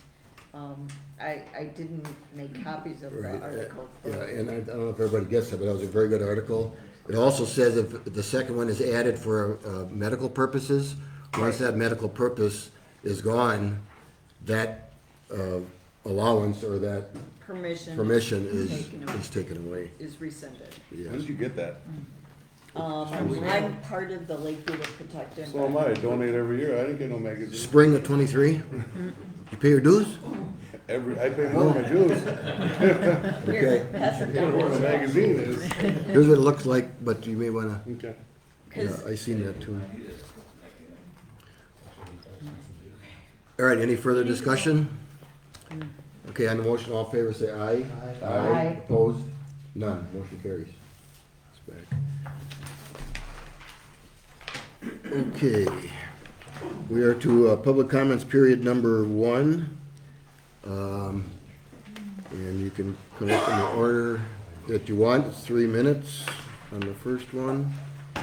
And who, go ahead. Jess? Is it a new business discussion, or is it? No, there's public comments. Jess Steineck, It's a Little Road. I just have an environmental question with everything going to battery.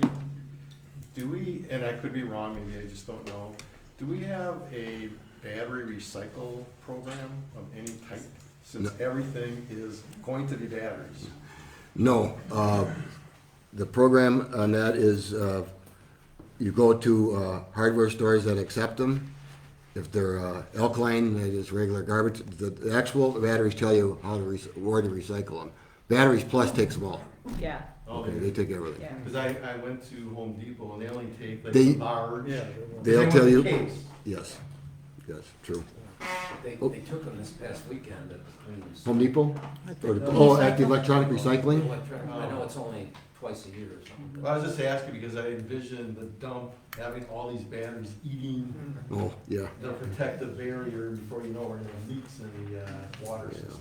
The closest battery. There can't be that much discussion unless you Gotcha. put it on a future agenda. Correct. All right, public comments? Come up, Mary Jo. Hi, Mary Jo Jones. As you know, I'm one of the communication committee members. And I'd just like to say, with all the good changes that have come from the communication committee, and knowing that there are still areas to be worked on, why would the board want to terminate a volunteer committee? I'm asking you to please keep this committee so we can continue our work. If you do, I'm also asking for assistance to break down the barriers that have been keeping the town and the committee from being more effective. The committee's work to date has been 100% in the best interest of the constituents and nothing less. Finally, it's most complexing to me if you didn't already know the outcome of the vote coming from this meeting for terminating the communication committee, then how would resolution 2023-02 not include the communication committee? Can you please explain that to me? Yes, I can. This is, You're not supposed to. well, No, you should not. okay. Recommendation is no, but there'll be a explanation when we come to that item coming up here. Okay, and then I just finally would like to say, the video recordings were never intended for the convenience of the clerks to do minutes at all. So I'm not sure how the board is confused. That's perplexing as well. Okay, thank you.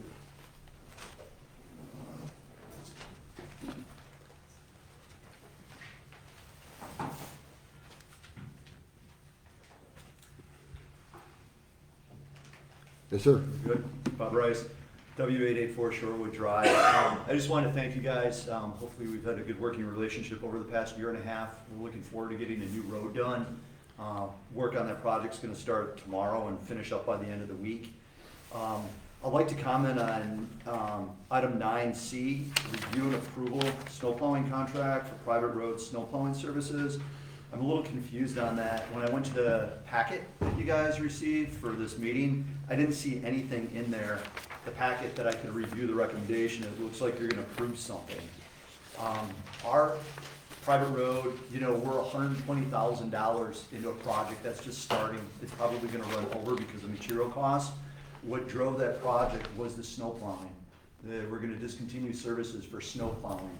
I have not seen anything except the initial Town of East Troy agreement for snow plowing services of private road, which Attorney Mills drafted 3 months ago maybe. There were some things in there that were alarming to me in there. It was written for the protection of the town, and I understand that. But one of the things in that agreement was resident understands that the town board for the town will periodically review and adjust the fee the town will charge and add to the real estate tax bill as a special charge, and hereby consents to pay any adjusted fees. You guys already know, and it's broken down, and Todd gave the number of what the cost is per occurrence. I don't know anyone on a road that's gonna sign a blank check that allows the town to charge any fee on our taxes. Take that into consideration with whatever it is you guys are gonna review tonight. Thank you. All right, in the packet, you should have seen the draft contract as well as the draft contract is not received. the draft is not a part of it? Was Okay, not received We don't until have a after. fee. okay, We'll discuss that when we get to it. okay, But gotcha. it was not received until after the packets were put Gotcha. online and given to the board members. Okay. Next. Coming up.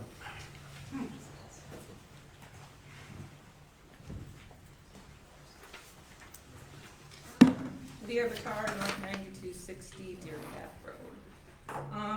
Regarding the motion to terminate the Communications Committee, in the town's municipal code, section 2.40.010, it states that the chairman can appoint and reappoint committee members, and that will be approved by the town board.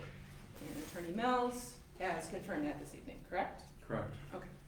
So this code further goes on to say, and I will quote, "The town chairperson may also recommend that any appointment be rescinded at any time, provided that the town board unanimously approves the rescission of any appointed member."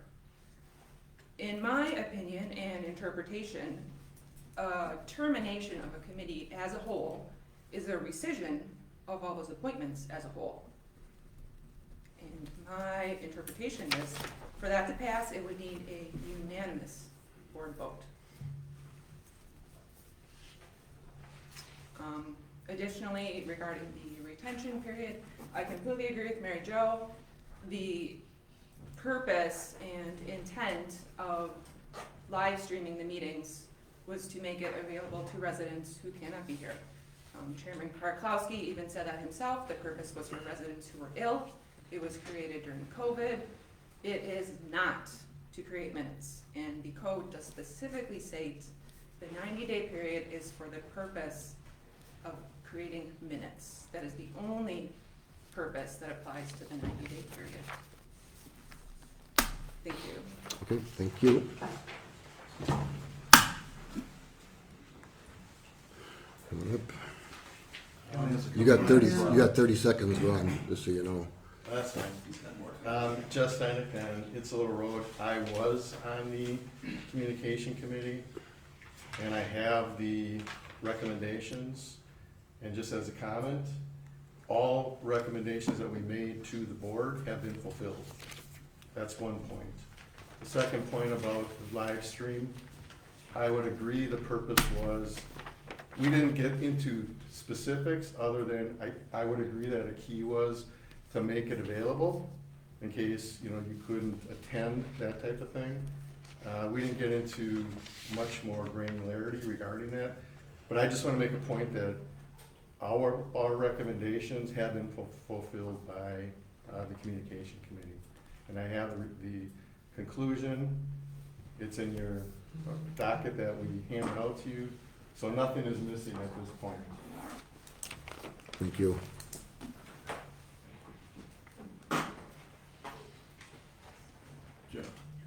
John?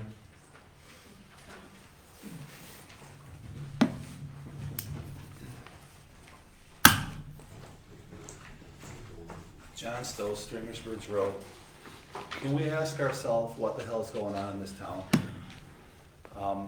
We've had votes on things that the electors wanted at the annual meetings. Joe has gone back 2 or 3 years and watched my videos. Supervisor Wales has done it. Chairman Joe Karkowski has done it. And we are splitting hairs over retention. If you go to Walworth County, they keep them forever. If you go to the village of McGuanago, they keep them forever.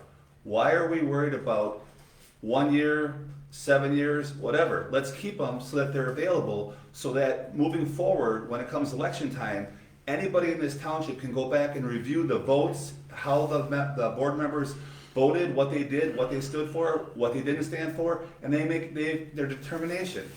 The voting cycles here are 2-year cycles. Let's keep the things for 7 years so people can make a good, determined, educated vote, so they put the right people in office. Because right now, we have half this board that works for the people of this township for transparency and openness and honesty. The other half is working for I don't know who, but they're not working for the people of this township. Now, today, I was served with a lawsuit here from the former chief. I got this today when I was sitting over there. And it'd be nice to be able to go back and look at the meetings that happened going back 2, 3, 4 years. And if you have a ordinance that states you only have to have it for 90 days, retention, what's the purpose of it? We're skipping also, the Communications Committee only has done about 1/3 to half of what they set out to do when they were originally formatted and put into motion. We don't have the discussion and dialogue about what was voted on at the annual meeting, where anybody that uses this facility that receives taxpayer funding is recording their meetings and disseminating them so the people of the township can view them. We're missing out on all the viewing. People want to know what's going on here. They're paying for it. They should have a right to view it. They should have a right to go back 2 or 3 years and view it. Like some of the board members here have gone back. And I've had people reach out to me asking me for my YouTube link so they could go back and review stuff. It's important that history is preserved so that we don't make the same mistakes that were made in the past. And there's a lot of shenanigans that have gone on in this town, and I've been a witness to them for over 5 decades, and I'm getting fed up with it. Thank you.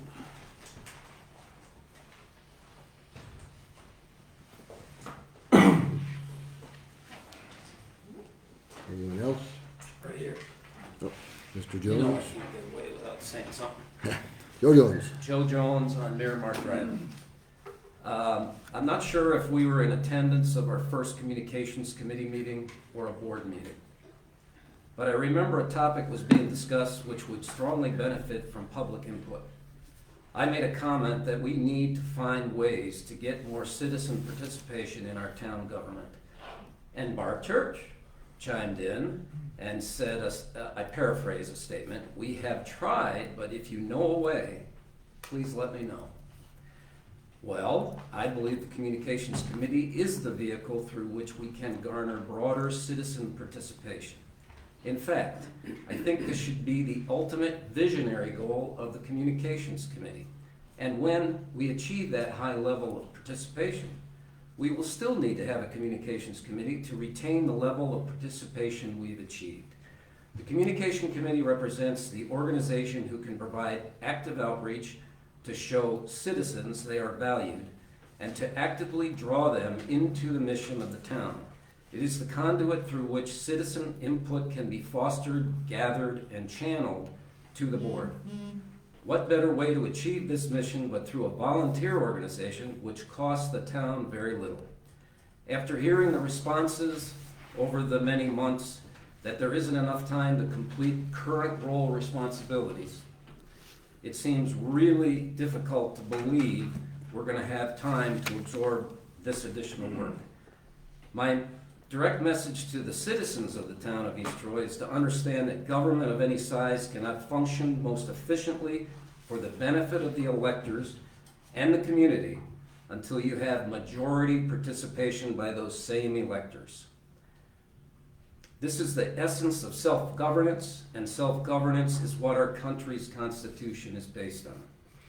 Another message to the citizens is to take an active interest and get involved somehow, however small or large the contribution.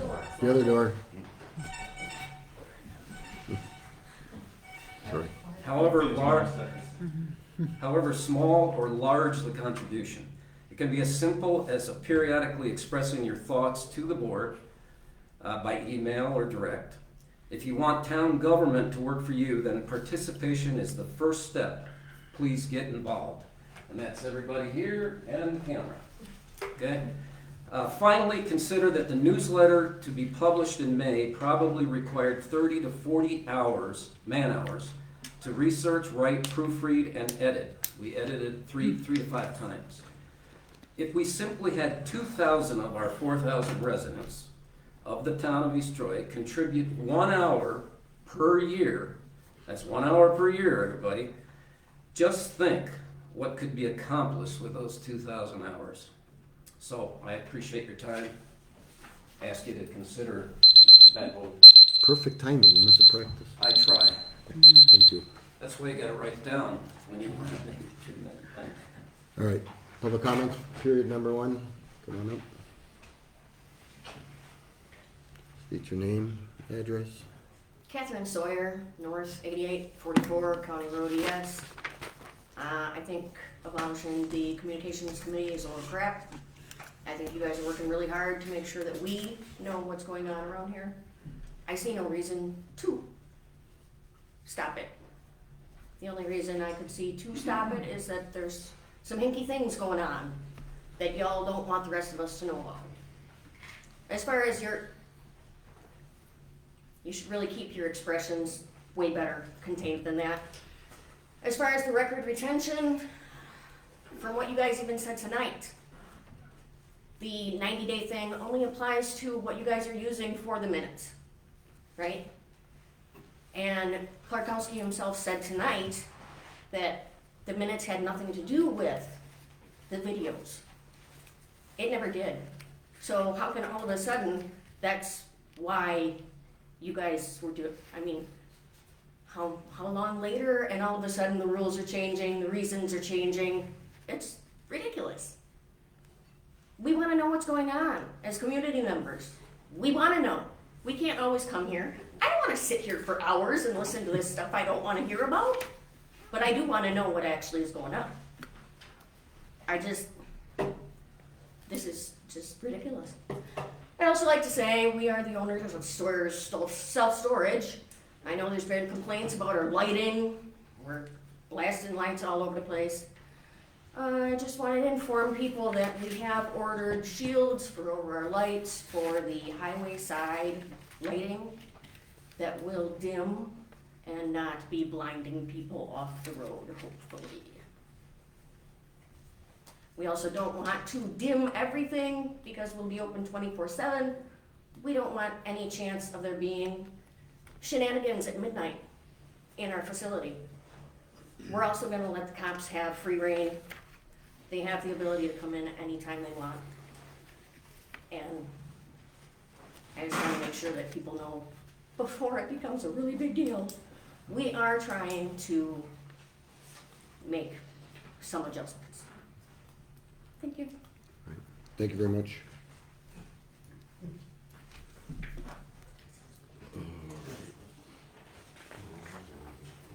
Anyone else? Public comment period number 1. Mr. Sawyer? Carl Sawyer, my address is N8844 County Road ES. So, with this communications thing, I've been in various positions as running boards here in East Troy and various civic organizations, and having the ability to go back and look at what has been said 2, 3, 4, 5, 6, 7 years ago as part of a civic organization is invaluable. It's a tool that you just can't, you can't overstate how useful it is, as Mr. Wales knows. Mr. Clarkowski, I'm sure you've used it as well in the past. All of you have. So why we're even having a discussion in today's day and age and how easy it is with our media and data storage of capabilities, why are we even having this discussion? I mean, is it a situation where maybe it's gonna take up too much space and we have to buy more and budget for it? Why? As far as getting rid of a communications committee, until the chairman of the communications committee comes forward to this board and says, we have unanimously decided as a committee that we have fulfilled our obligations and duties to the board that we are asked to perform. If they haven't come forward and given you that statement, why are we cutting them out and getting rid of them? Especially when it seems to me that I just watched a vote go on here that half the board voted against what they're asking for. Because it seems to me that this whole, again, how much time we're gonna sit and retain records, in our day and age, they should be retained forever. It's that simple now. click a couple buttons. Oh, that's right, you might have to open your wall and pay a couple more dollars for the storage space. Oops, I'm sure everybody in this community will support that. So, when you look into your hearts and you realize that when you took the oath that put you in the seats you're in, you remember that you represent the people. And the people have obviously tonight let you know that they do not want the communications committee gone. They also would appreciate you listening to them. So, I'm gonna ask each and every one of you, go home tonight, reread your Constitution, reread your Bill of Rights, and think about the reasons you were sitting in the seat in your heart, why you want to be here and what you were trying to do for this community, and reaffirm those reasons amongst yourselves and to yourself. Good day. Thank you.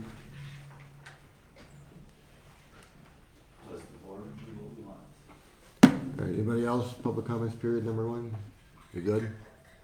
All right, we're gonna move on. All right, unfinished business.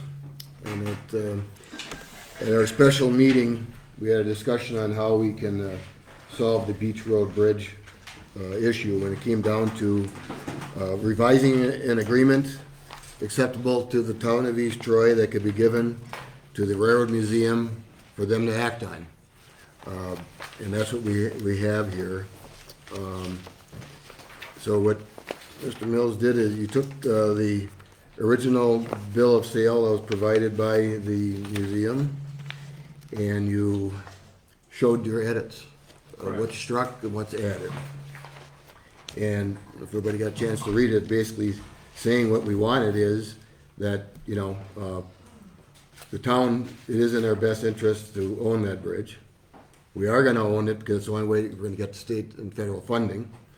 The museum owns it and they can't, get out of their responsibility until it's replaced.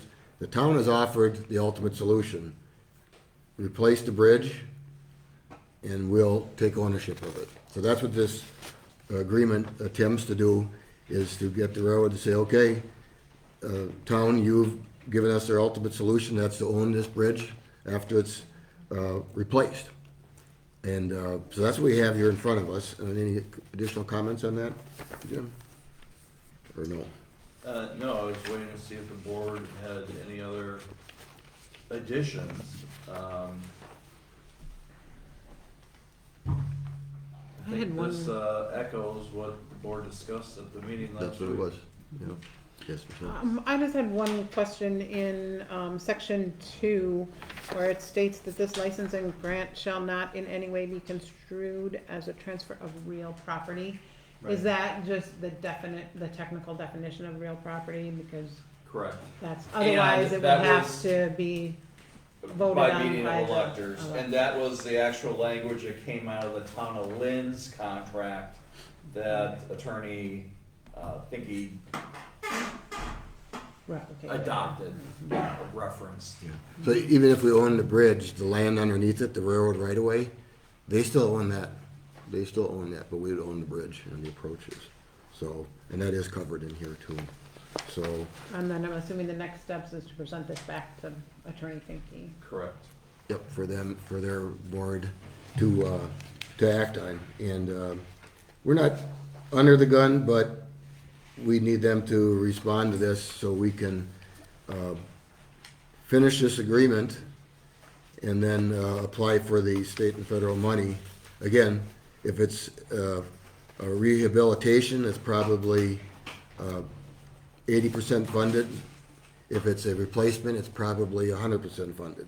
But we have to do that this year. We haven't seen a new report. That's not going to be done on the bridge itself, the structure inspection, until this summer sometime. So, anybody have any questions on the changes? Just a question on the insurance limits being reduced from 2 million to 1 million, from 4 million to 2 million for aggregate. That just, I had heard that the funding for a new bridge would be under those limit amounts. And if we can pay less for insurance by reducing the liability limits, that was the only reason for that. Okay. thank you. Further questions?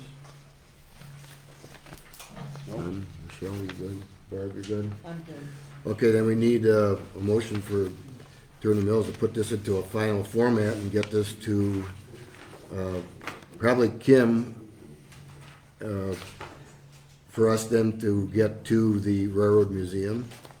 I can hand carry that, or it can be mailed to them. Is there a difference here, you think? As far as, Well, I received it from their attorney, so usually I would respond in kind and Okay. contact their attorney with our revisions. I would say then it would be put in the final format, and we can authorize Jim to make those final revisions and forward it to Attorney. I'll make a motion to allow Attorney Mills to put this into a final format and also to respond to their attorney with our changes, if that works. Second? All right, we have a motion and a second. Further discussion? Hearing none, all in favor say aye. Aye. Aye, opposed? None, motion carries. Okay, next item is motion to approve service agreement with Gray Horse Strategies for Vision Mission Strategic Plan.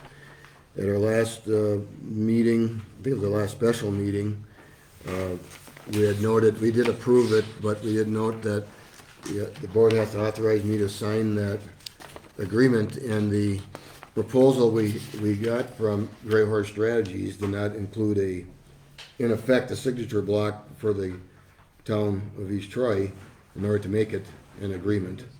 And also, since there was a delay in getting this approved by the board, some of the availability has changed. So maybe Mr. Walker can explain what's changed since. The contract before you, its underlying assumptions, deliverables, and charges have only slightly changed, and including the timing.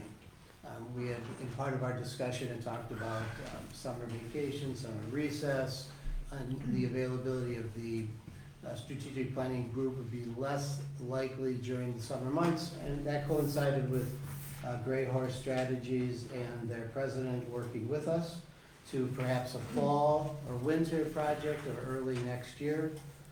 So she included that, she explained that to me in an email that you have in part of your packet. In addition, she made a concession in terms of payment. It's been my historic experience in government, we don't like to pay for things until we actually get them. So she deferred payment for half of the contract amount until after deliverables 1 and 2 are finished, and final payment upon completion of the project. So that's a slight change from the original service agreement that she saw. Okay. I believe we should make a motion before you open up discussion and questions on this contract. It's worth $6,171, and it was approved through ARPA funds. So we'll need a motion to authorize me to sign this service agreement with Gray Horse Strategies. I'll make a motion to approve the service agreement from Gray Horse Strategies and to authorize the town chair to sign said agreement. Second. All right, Barb, second. Discussion. I just wanna make a note, I know there wasn't as many people at the last, or first discussion with this. I've had time to sit on it, I still don't believe it's worth, the $6,100 to spend. I think that we can have an option of about our community, if we wanted to put something online. There's, if hardly any townships in the entire state that have this, and to be able to spend money on it, I just don't agree. I have some data, I know I could go around this building and talk to our police departments, and I could talk to other staff and things we need for this building. I don't think anyone's knocking down our door to put this missions and vision statement out, and I personally think between our staff's time and the $6,100, I don't think it's necessary, especially at this point. We don't have big growth or intentions of big growth or anything like that. I mean, if we were open to some of these other ideas, I think that maybe we could start looking into it in the future. Okay, Michelle? Yeah, I did some research. I went to the Wisconsin Towns Association and started actually clicking on all the links to the towns. Until I realized there were over 1,250 towns in the state of Wisconsin. So I did about 10%. I looked at about 10% of the websites. Unfortunately, it's alphabetical. Of the 110 towns that I looked at, 70 have an about on their website, or history, or welcome, which I certainly think we could draft something between the communications committee and the staff to put on our website. There were 44 that had a logo. Some of them were just kind of like a font, or some had a picture, and I know we've had some drafts of a logo. And I found 3 that had a vision or a mission. And I think, to Chad's point, I think if we did a little more research, found maybe a couple more, if there are any, I think we could very easily draft our vision and mission in the same manner of those that are out there, as opposed to spending $6,200 on this effort. Okay. Along with staff costs. Right, and the time. Okay, and I'll reiterate what I mentioned at the previous one also, is that if we go ahead and attempt to put this in the budget, this will obviously be the first thing cut. It would be. And with the levy limits, this is not something we can borrow for. We never borrow for it, and it would not be accepted into a budget, because more than likely, will come into play, as what Chad just said. There's other things, So I feel that if we don't act on this now and use our funds, it'll never happen. It'll never happen. So that's my view on it. I just want to make a comment that, again, this is not my project. This is something, a request for vision, mission, strategic planning.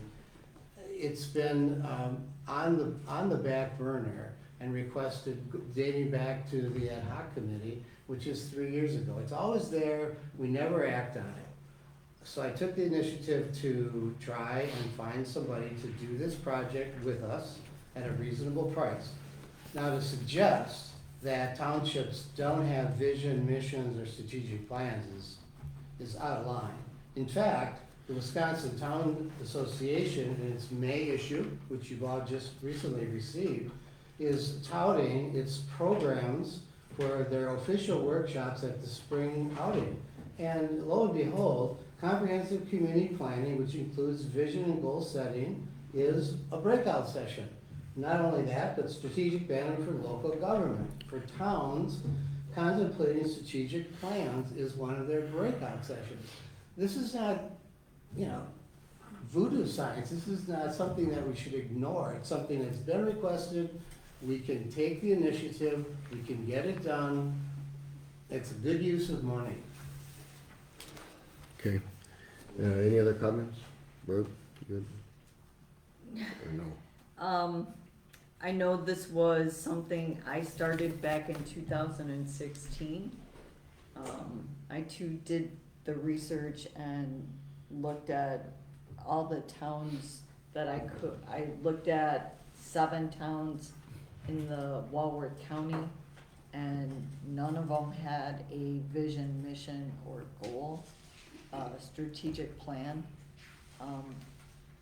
But by the same token, I often question whether or not we should try to up our game. I guess that was what I was thinking when I started it back in 2016. Okay. All right. Any further discussion? Yes, Kim? Number one, I will be attending a workshop on Thursday, and we'll be attending that breakout session about strategic planning. Number two, Jean and I did some research of towns in Wisconsin. Not all towns are members of the Towns Association, but we got one affirmative response out of 1,600 some towns. One had a mission statement. The one that replied. Mhm. There was one replied. Affirmed. And thirdly, I'd like to say there are some very talented people on the board. I don't think you need to have an outside firm do facilitate this and spend $6,000 on it when we have very physical, very prevalent needs that money could go to. Okay. All right, any other comments? I think a workshop, Well- points out another alternate option to the $6,000 that. Bill, you were starting to say something? This Thursday, Kim? I thought that the workshops weren't until. There's some that are There's- in person. The one I'm going to is in Barneveld on Thursday. Okay, you're doing a different one? You're going to that too, okay. All right, the motion is to authorize me to sign that service agreement with Gray Horse Strategies. I can see we're gonna do a roll call vote here again. We'll start. Wales, no. Okay, Reyes, no. Clarkowski, yes. Church, no. Booker, yes. All right, so what is, we back to vote? I didn't keep track. 3 nay, 2 yay. So motion fails. Okay, so that will be stripped from the ARPA report. So that one is complete. Now I have to step back one here because I just noticed that we're under new business. I have a request from a constituent to read into the record during public comment, and I think it would be inappropriate if I would do it after we act on it. It's not required that we read anything into the record, but historically we've done that. If somebody sends a message that's on point to it, something that's on the agenda, we read it. So this one was delivered to me on Monday, May 8th, and it's from Ted Nanzes, and they requested to be read into the record. Ted and Nanzes. Okay, May 8th. We support keeping the Communications Committee along with their efforts for improved transparency with the town of East Troy government. We saw what happened in 2020 with limited communication with its residents, other than minutes posted weeks and sometimes months after meetings where the town board wasted $200,000 for a rolled up set of plans. Continuing the Communication Committee allows them to finish what they started. The town is not close to where other surrounding communities are in regards to communication. If there was so much constant pushback, the town would be closer to where they need to be. How much time and money has been spent trying to come up with a policy to delete video recordings of meetings after 90 days? How much money have you spent in attorney fees to support your absurd 90-day retention policy? In essence, the work of the Communications Committee is not finished. The town still needs accountability of this committee to continue to improve communications with its residents. Ironically, this abrupt termination of a committee with more work to do, with no communications with the committee chair or members, is exactly against what the people on the committee and the mission of the committee stands for. Signed, Ted Nan. And that will be addressed when we get to that portion of it. Because, yeah, it's true, we're not close to other surrounding communities. We're better. We proved it. We are. So anyway, I read that in the record. I did have one other phone call and 2 other emails that were not, they were similar, but they were not requested to be read into the record. This one was, so I did. And that email was copied to the board. And I don't see Kim or your copy, so I will forward that to you. So it could be part of the record. Jean, would you prefer it? Thank you. Okay, forward to clerk. Okay, all right. This one fail. Okay, review and approve snow plowing contract for private road snow plowing services. What we decided at our last meeting was to revise kind of there was some language that some of the board members and maybe the staff didn't like. Were there any changes that were made to the, from the last presentation, or no? There was, that would be in 1A and 2. And rather than remitting payment by a certain date, copy of the signed agreement had to be returned by a certain date. Okay. But, in the highlighted and bolded liability section on the bottom of the draft, it still says payment by October 15th. And it would be turning in your contract by October 5th. Okay. Okay. And then I also emailed everyone on the board because that $35 rate that was included in the initial draft from months ago has changed. This past winter saw increased passages, so the rate would have to be modified. And included in that rate would be postage, administrative time, that the board needs to try to put a dollar amount on. Postage is fairly easy, there's 259 homes. Right. Right. So, In the past, the Lake Beulah Management District used to manage, having the septic systems pumped around Lake Beulah, and then a charge would go on the tax bill for each of the properties. It was the cost of the pumping and the administrative fee, which was by Paul Nepler's CPA office. He charged $3 per parcel. So, but that was way back when postage was a lot lower. I would think that administrative costs, we could still do, I mean, we're talking about initially mailing, and who knows how much follow-up. Yeah. But we were thinking between $3 and $5 per parcel. Including, that would include postage, the envelopes, you know, and time. Okay. So the calculation, based on 3 full seasons of snow events, got from Todd, the 2018, 2019, that was 39 times around the route. 2021 to 2022 was 34 times. And this season, if we're done, I think we are 39 times. So when you did that calculation and averaged that out, it came out to like $70. So if the postage administration or whatever would be $4, this would be a change from $35 to $74 per household. This is in line what we were talking about, what we said months ago, that at budget time, we'd have to have this number established because it's needed for the budget, okay, and it's also needed for that amount for the special assessment that you put on the tax bills. So that's what it would be. So the question still comes down to the same thing, you know, contract, whether it's a written contract, whether we should do it or not, where we fall in the line with public service to our residents. That's what this is, okay? We said we would get an appropriate number on there, and we're gonna do that. So I think we, you know, we're gonna do what we said we did. The only question is whether or not we're gonna go through the motions of this signed contract, which I believe Attorney Mills recommended we do. Yes.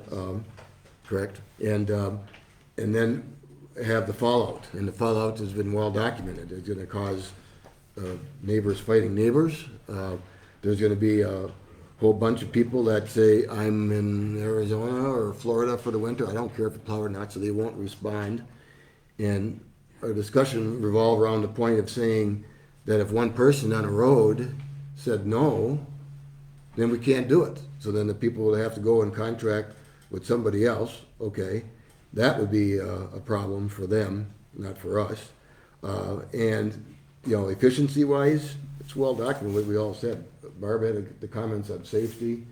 Bill had comments on, you know, whether or not this is good policy. We've had all sorts of discussions on that, so I guess now it's time to really discuss this some more, because what it says is review and approve the contract. So I'd rather see if there's anybody that wants to speak now before we call for a vote on whether to do this or not. well, you need the rate, there has to be some changes yet. Yes. Before we can approve it. Yeah. Yes. And my question, Jim, is, do we need to include somewhere in there, maybe like in section 3 where it says the town reserves the right to refuse the snow removal? Do we need to specify including if not all residents on a specific road have completed the contract? I think that would help encourage participation. Okay, that's a good point. Yep. What if we were to approve the contract and hold it until we were given a written decree from a court that said we had to do a contract in writing versus our Current policy. current policy? Yeah, that came back to the Leo question. I don't know when you did your initial research, Jim. The state statute refers to a contract. Correct. Okay? And did you ever find anywhere where it said written? It doesn't say written. It doesn't. So that's kind of the mess we got here. No, but as I explained to the board, I think if the matter were litigated, the issue of whether or not there was actual participation from the homeowners receiving the service or not. Did they actually consent to have a charge put on their tax bill, or did they just pay it because it showed up on their tax bill? Okay. Well, like I said, the same thing could be said about the garbage. Everybody has a garbage assessment. It's the same thing. But that's separate.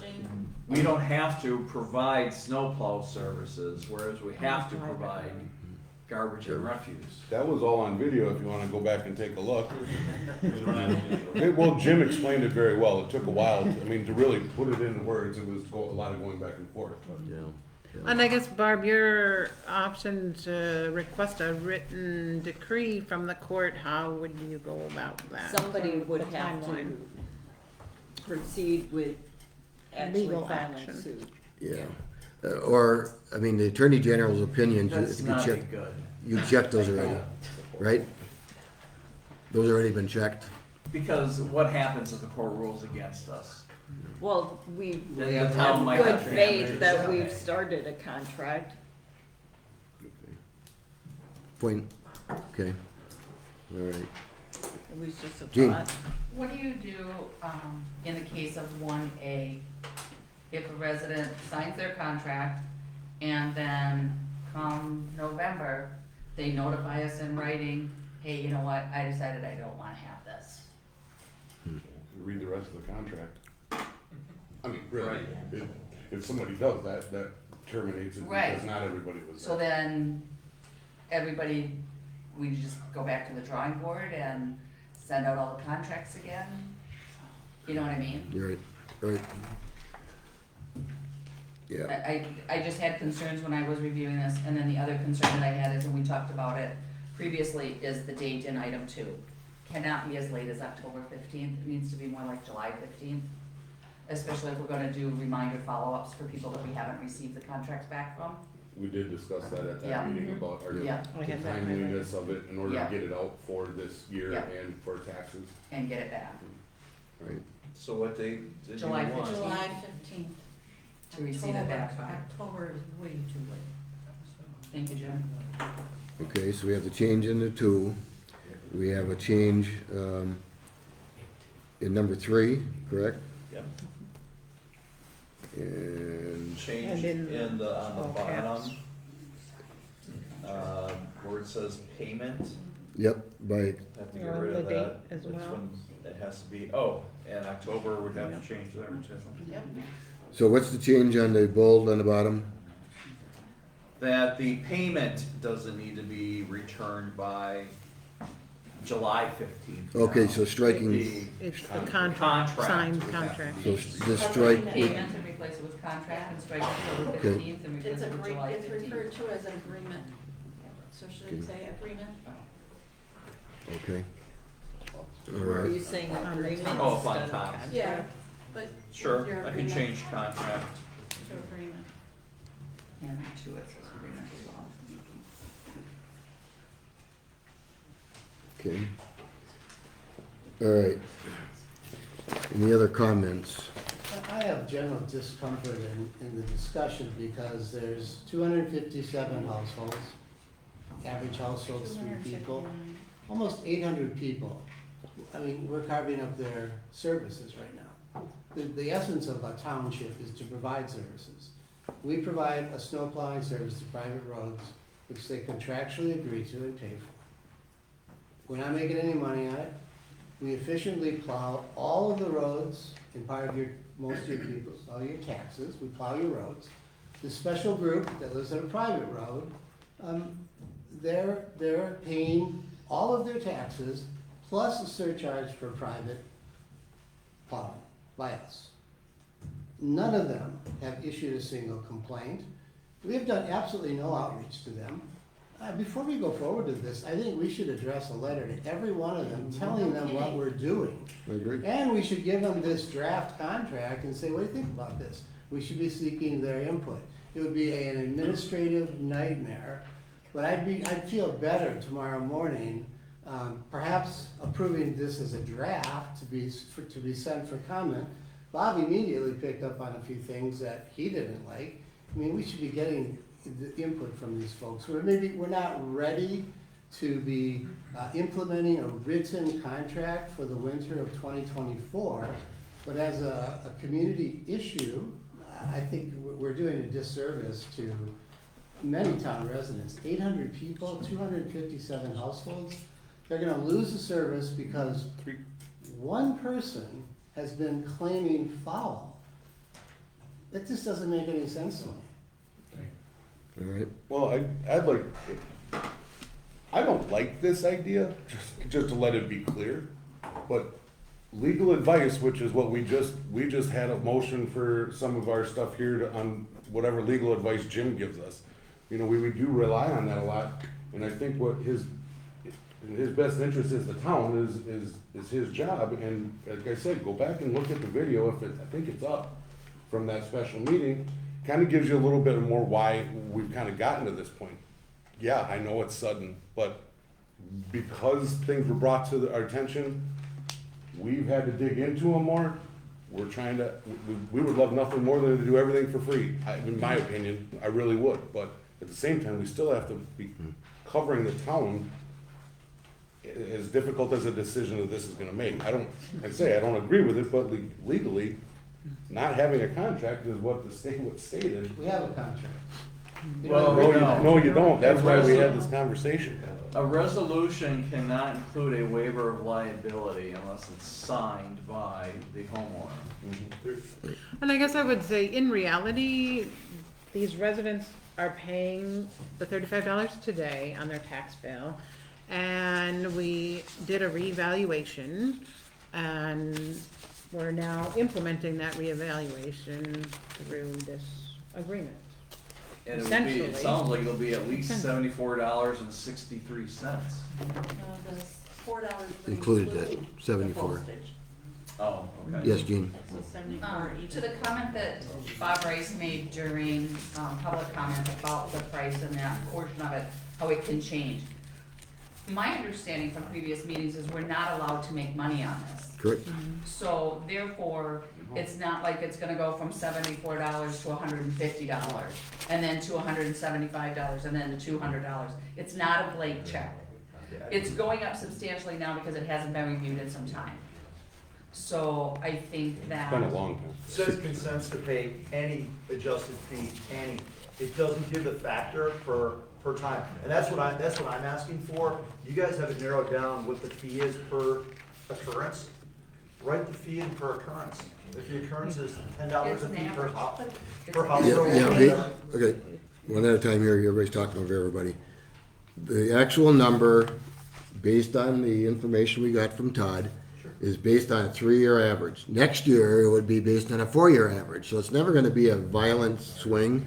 We've already established a good bunch here, and we're saying it's gonna be 74. That's what we said we're gonna do, for sure. The question comes down to, again, is this the contract issue?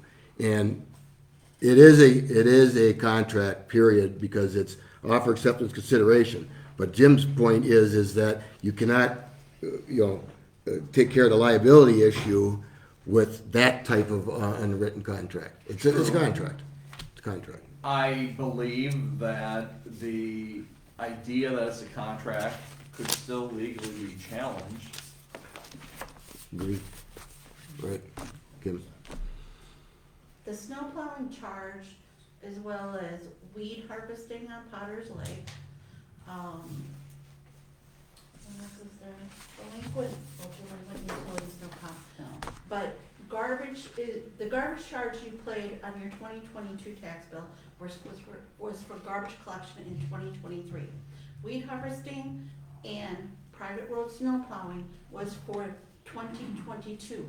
So you are in arrears. You've been already provided the service in 2022, and you will be paying for it in December of 2023. Right. Makes sense. And I think generally, we could either add some language regarding how the fee is calculated, or a cover letter with it. Maybe a That, cover letter that that shows, says- this is how we calculated it, and this will be an annual review, and we cannot add any margin to it.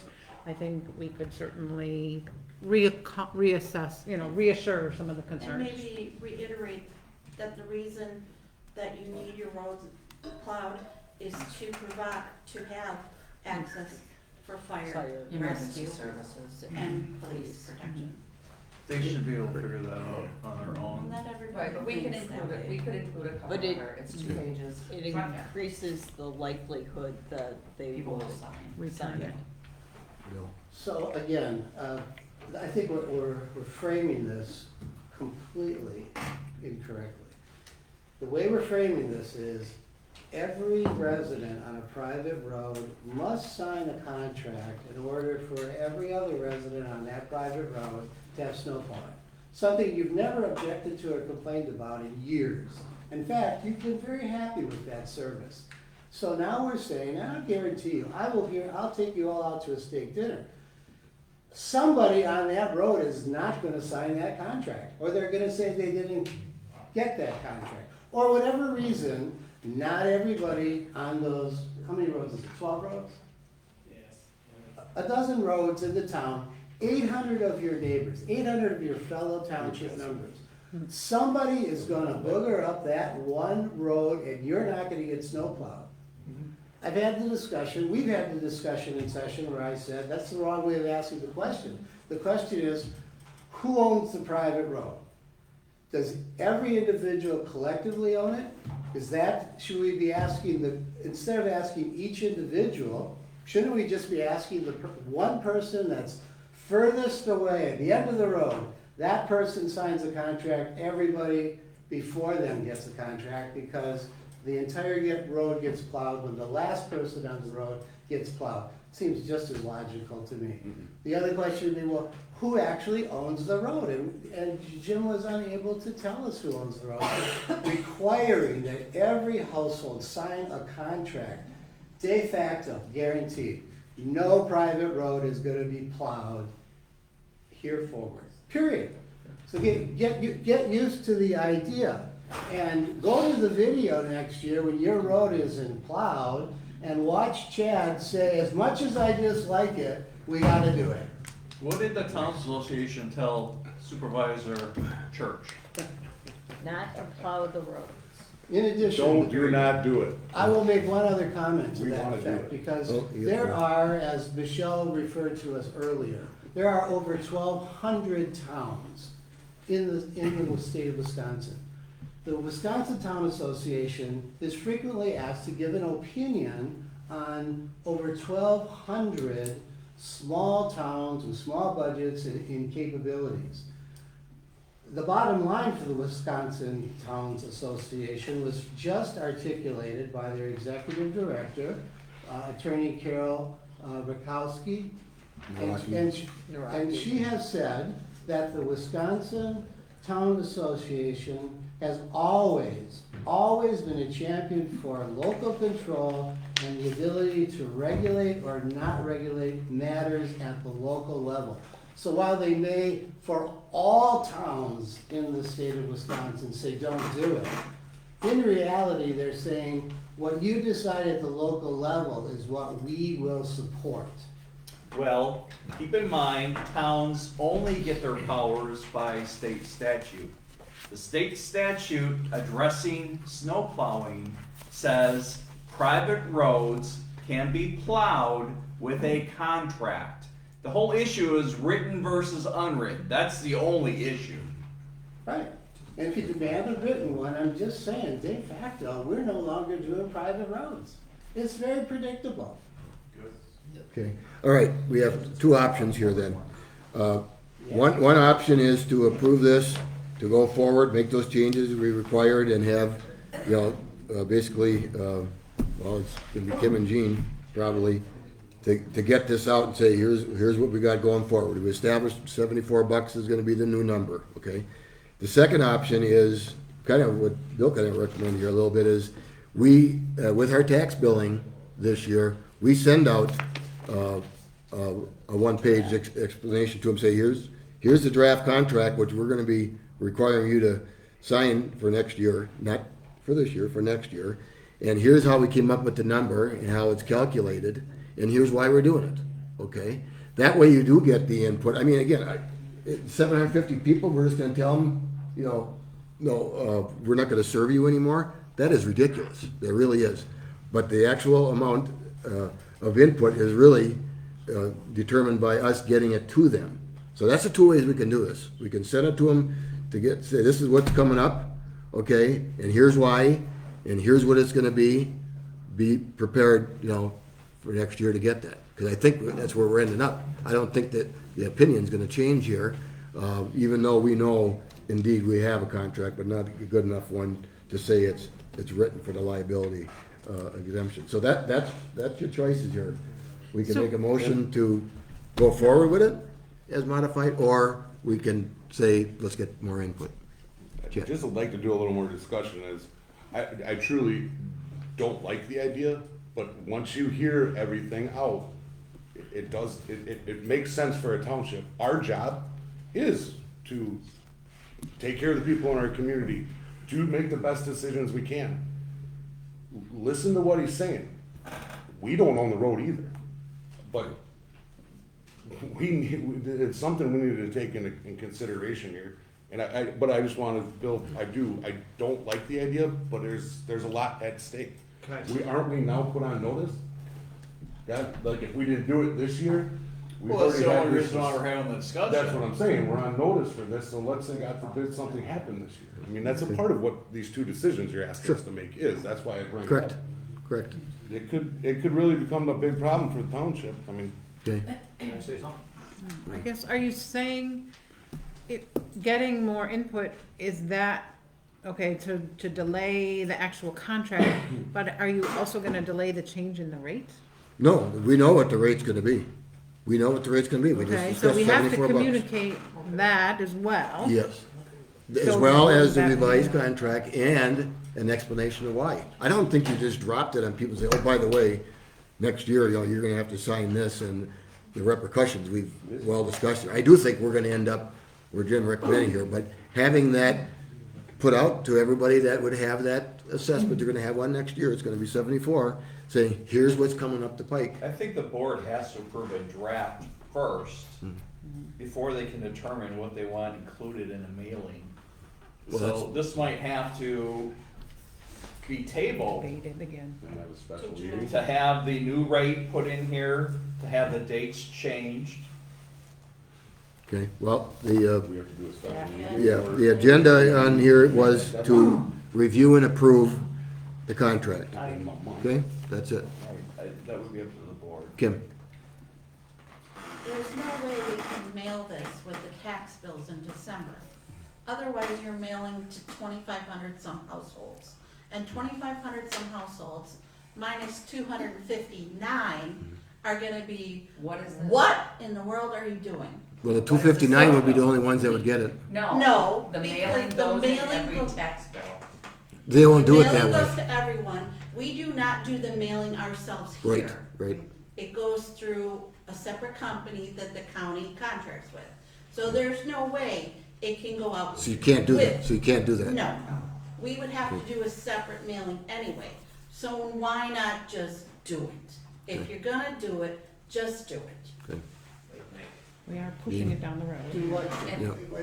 The box is open, you can't shut it. Yeah. Jean? If you're concerned about citizen input, maybe you have a special meeting and you invite, that is the special meeting. And you advertise it on the website. You can do your word of mouth. Okay. You know, and say, hey, this is what's going on, this is a contract, we need everybody on board, this is why it's gonna happen, you're gonna get this in the mail. Okay. You know? Gotcha. So we've been talking about this since Right. the November budget hearing is where it was That's where it brought up. that's where it started, yes. Correct, So, correct. You had one more? Do we have a mailing list of these 259 households? Yes, we do. So why don't we let them know what we're talking about? Let them look at a draft of a Then we're gonna have to. contract. Then we gotta have a draft, Get some feedback from them as to the pros and cons. which is what That's Michelle a just special said. We'll meeting. mail it out, we can have a public hearing about it, pick a date, if people can come. There are different groups that have already spread the word. We've gotten 2 return from Sherwood Drive residents of the 2. February version, which Was was just not. a draft. They pulled off So, the website. Okay. yes. So what I'm hearing is, just get it over with is kind of your view. In other words, don't duplicate the effort, because it would be twice the Correct. effort. Yeah. It would be. Why Okay. make more? Yeah. Well, one final comment. Wisconsin law is permissive. We may plow private roads. Wisconsin law specifies a contract. We have a contract. My position here is the current policy is sound, the current practice is sound. Doing nothing is how to move forward on this. Then vote no. Okay. All right, well, regardless of that, we already said what we were gonna do, and we're gonna do that.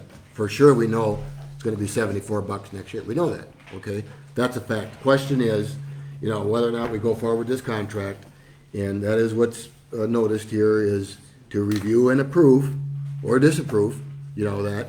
We've had the changes all discussed over here, so we need a motion of whether or not we're gonna go forward with this, agreement for snow plowing services on private roads. So we need a motion.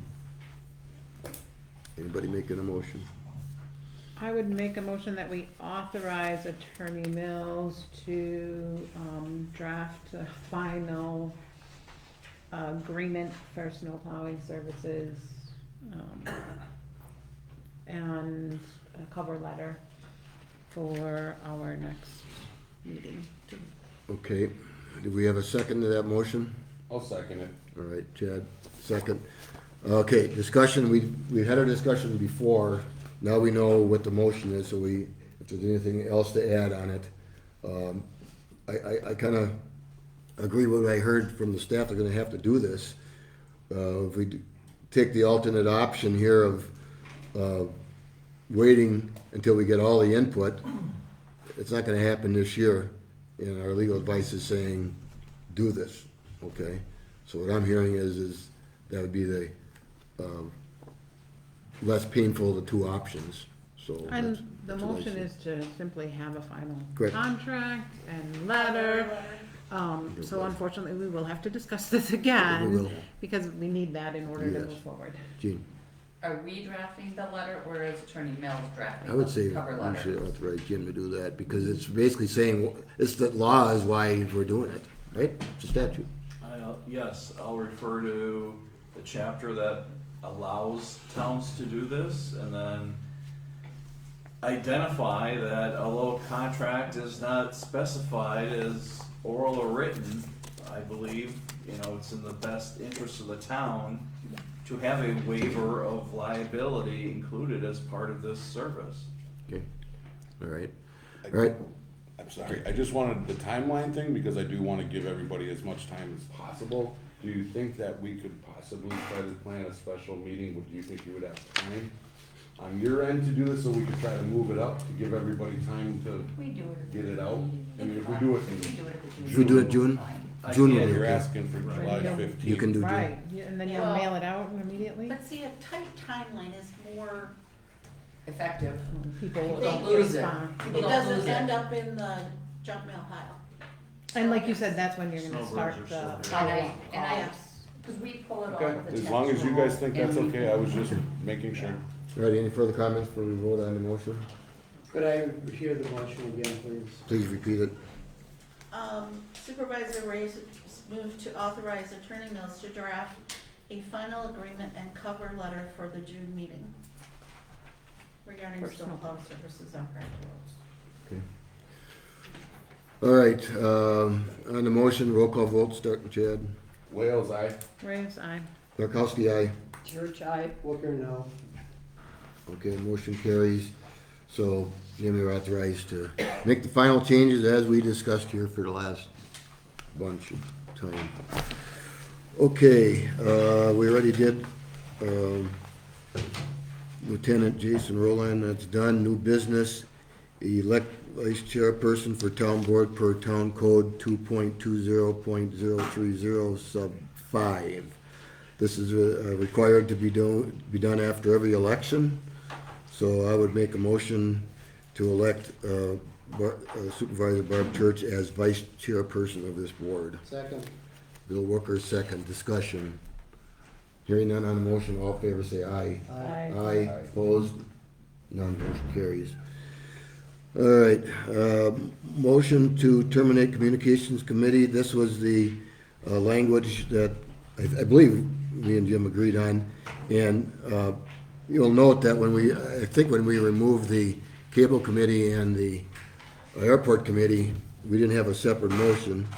But Jim did think it was a good idea to do that, so that it's an individual board action that has to occur before we get to the resolution, which does not include, a communications committee.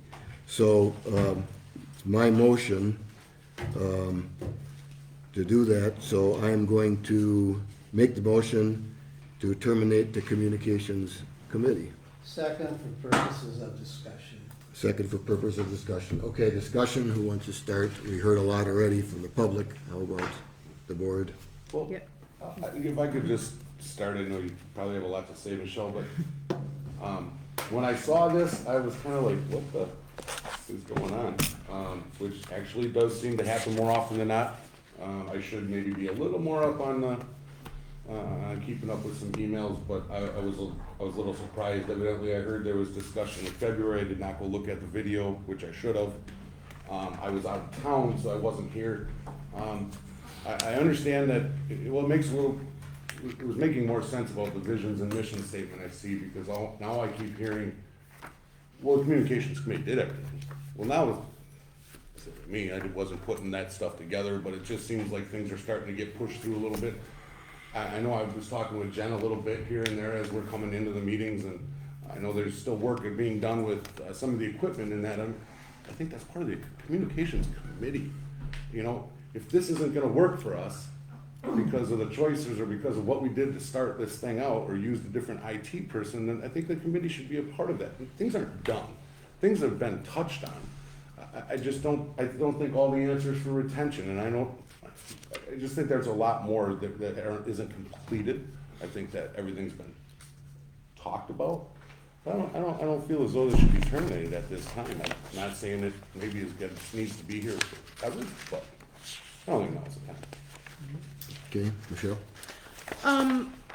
First of all, I want to say that I made sure to put my emotions in check, that this is not personal to me or my committee, because I feel very committed to the committee members, to the work that they've put into this, and the really complete research and efforts that we've made. But it's more about the request and the demands from the town residents that we have a communications committee. Personally, I try to live through servant leadership, not only in my personal and professional life, but I think certainly applies more here in the municipal life, that servant leadership is being a doer and a leader, not a boss. I think that we have volunteers. Why are we turning them away? And we do not have all of our activities completed. As we have mentioned in several meetings, we're still working on some YouTube testing, partnering with Jen on that. We have researched some consultants regarding the video and audio equipment and are preparing a proposal to help address some of those issues that have been acknowledged. We are researching, like I said, the video capability for meetings other than just the town board and the planning commission. We're researching storage options. Again, we have put together the newsletters, as Joe mentioned, easily 30 to 40 hours of work, and we haven't talked about a transition of that to the staff. You know, the communications committee committed to the schedule of 3 newsletters per year and have more ideas about electronic and electronic options. We have the mailing address, those kind of things. And, you know, support developing an about section and ongoing updates and changes to the website. So I would expect if we're going to do something like this, it would be discussed with the committee chair and the committee itself in order to facilitate an orderly transition as opposed to throwing all of our current activities over the wall. I would certainly expect that respect and consideration of the time and effort of the committee. Okay, I'll go next. I think there's a big misunderstanding on how committee appointments work. It's my responsibility annually to make those appointments, and then they're voted on by the board. I got 1 vote, that's it. And the current practice forever has been, if you're a town employee or a town board member, you're on the committee until you say you don't want to be. All the other people that are volunteers out there on the, you know, Christina Murphy, Greg Thomas. I called all the people. They're all agreed to stay on the plan commission. They have that as an agenda item for the people that are in their 30-year term to do. So I do this annually, okay? It's my job to do it, okay? And the question became why. And here's one answer I give. Again, I read one comment into the record. There was a Larry Buyer sent a message asking about, hey, what's going on here and whatever, and I answered him very succinctly. I said the work assigned to the communications committee is accomplished. New website, live stream, board and plan commission meeting minutes, and established newsletter mailing. This will be the discussion and the vote tonight. The process will now become the standard operating procedure by the town to the 3 webmasters, the 3 full-time employees. That's where it was going, always was going there. We had the initial study and report that basically laid out the charge of saying, here is what we're going to do. That communications committee presentation and from the ad hoc committee was a work of art. It was excellent. And in there, on page 19, I ain't making this up. In conclusion, our initial problem of a lack of community access to official information and our technology and communication challenges can be effectively solved by creating and implementing multiple official communication strategies, including an up-to-date, effective, and engaging web page with relevant content. Accomplished.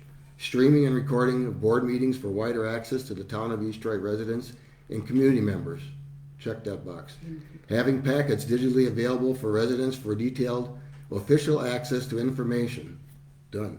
A newsletter that informs and engages the community over the course of the year. Done. An active social media Facebook page that shares updated, relevant, and important information with the community. Done. Staff members who have the training and enthusiasm required for technological and communications work. Covered that when we hired Jen, and that was actually a part of the interview, all these things. We can achieve all of this with minimal impact to the taxpayers, with an impact of just a few pennies per year.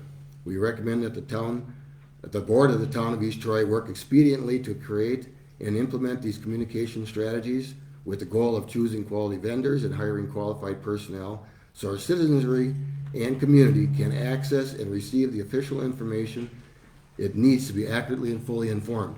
All these things that have been accomplished, great job, they're all done, they're good. We did what we said we were going to do, and remember who rolled that out and how we started it. The committee stated, here's what we need done. That's done. It's done. Okay, so that's... So what are the things that I just read, that are still pending, right? Well, I think we have recommendations for everything, so you're certainly going to be able to present that to the board on anything we haven't acted on yet. There may be a few things we haven't acted on yet, and then one of them is probably the platform, We haven't acted on that. Okay, I think everything else we did. But they're still Equipment. testing on platforms to see what we need. That's what they're working, kind of working That's with. being done right now, I They've guess. been working with Jen, they've been doing recommendations, it's no different than the video. No different than this poor lady has to come here and record the video. Someone can't just hit, I mean, I want getting it to a point where you should be able to hit a button to start and stop it. It's not that easy. Go ahead. But you can get the equipment to make that easy, No. that's what they were looking at No, recommendations. There's gotta be a person that's, you know, a webmaster. There's 3 of them here right now, all 3 of our webmasters are here. Yes. Jen, I feel like the word "they" is being thrown out a lot. I have spent the majority of the time physically doing the work. Correct, that's what we had While asked I of you when we get hired you, that yes. they're giving recommendations, I'm still the guy who's putting in the time, who's making it work, who's facilitating between an IT person, town web, and my time. I'm still the guy doing it, so I'm kind of confused about what I guess is going to change, and that everybody's so upset about, like, everything's gonna just stop. It's not going to stop. I'm not saying, But but I I'm feel not like making the that's comment what that's that's stopping. saying. I'm making the People are comment. so Let her upset, finish, and please. I don't Please. understand. I'm not making the comment that it's gonna stop by any means, Jen. What I'm actually trying to say is, let's help you.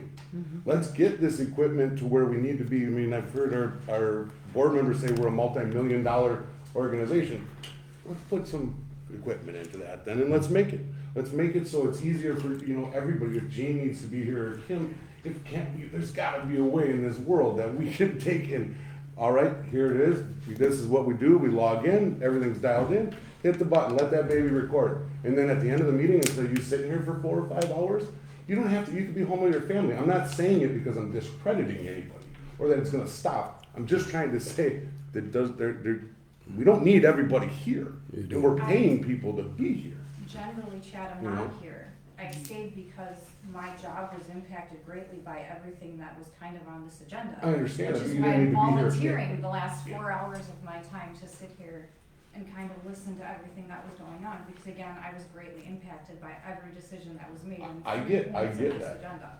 I get that, but okay, all right, Gene? And the testing of the platform's not going to change. If, you know, Jen's gonna continue to test the platform, it's much easier for 3 people that are here from 8 until 4, typically Monday through Friday, to coordinate the efforts and the, you know, like, doing the testing, than to try and reach out to other people who may have jobs or what have you, to do that testing and review things. Absolutely, if YouTube ends up being the better platform, then that's what Jen is going to strive for and train us on, that type of thing. As far, right, and as far as the equipment, if we have to get different equipment, that's gonna continue to be reviewed. And the equipment's gonna change every year, and if we're gonna have something that we're gonna say is better, we're gonna do it, but the board still has to approve each of those acquisitions. And it's gonna happen, software's gonna change, hardware's gonna change, all of it's gonna change, but none of this is going away, it's all established now as an operating system, and it's working well. I think we know what the best practices are that need to be done. As Jess pointed out, we have accomplished what the ad hoc committee left for us to do. I'm not sure that,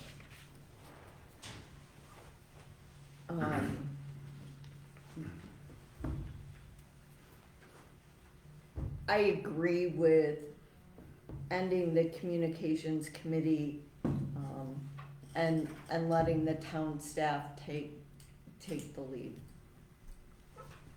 Okay, all right, Bill, you comment? My only discussion point is, you know, I was on the ad hoc committee back in 2021.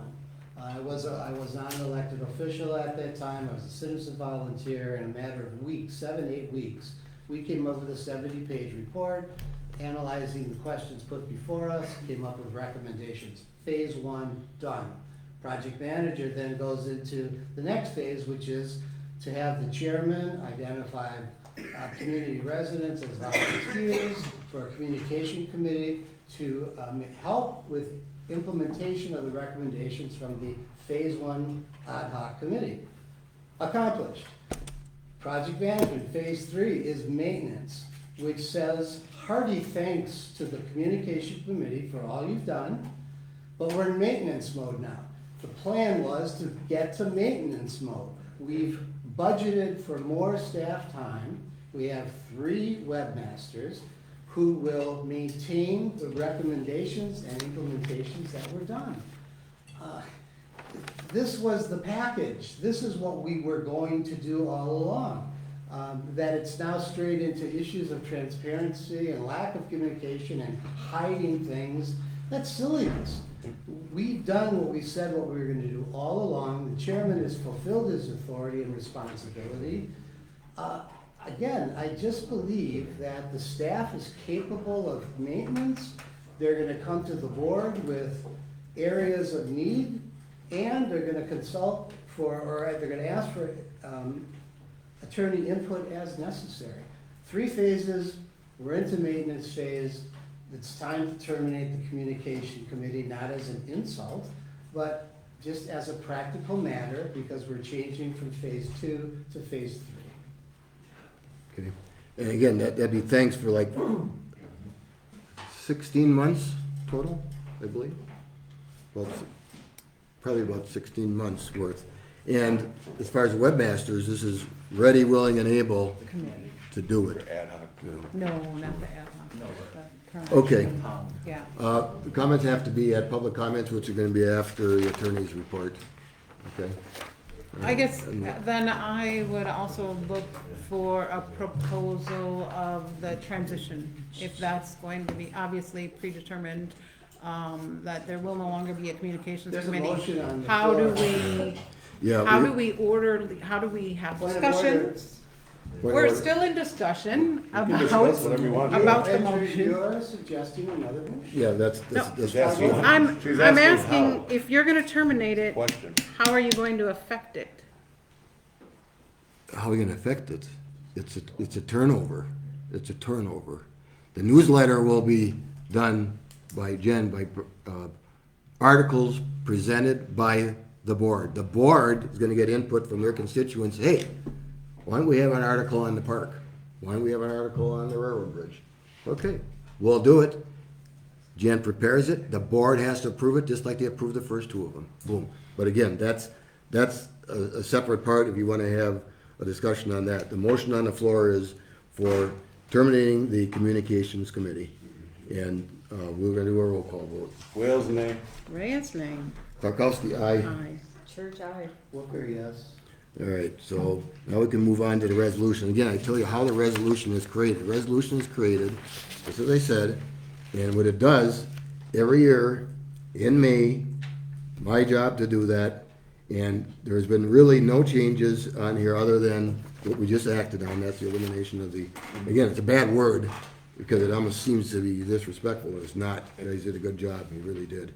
So the changes listed were the plan commission where the term changed, you know, the first and second year and third, and that was done by the committee.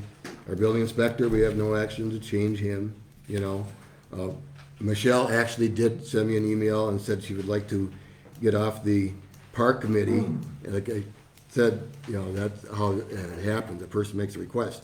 And I said, she said, busy at work and also wanted to spend time dedicated to the communications committee. And my response was, the work of the communications committee is complete, so you have plenty of time for the park committee.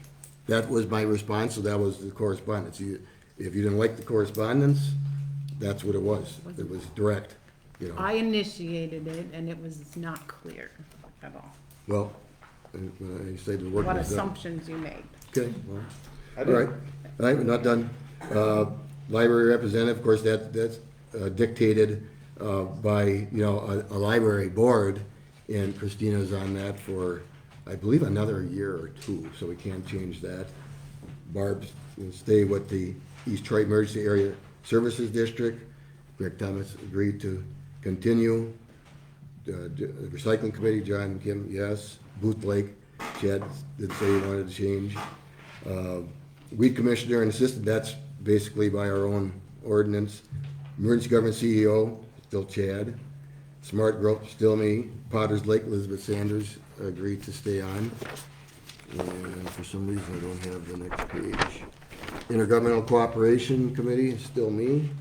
And then website updates. The only question I had to the board, really, for the approval of this resolution, was whether we wanted to change the title for the webmasters. We're calling them webmasters, but they're doing more than website updates, doing more than that. It's basically doing the town administration, the continuation of the services that we've now put into force after a long time. It took 2 years and we're to that point.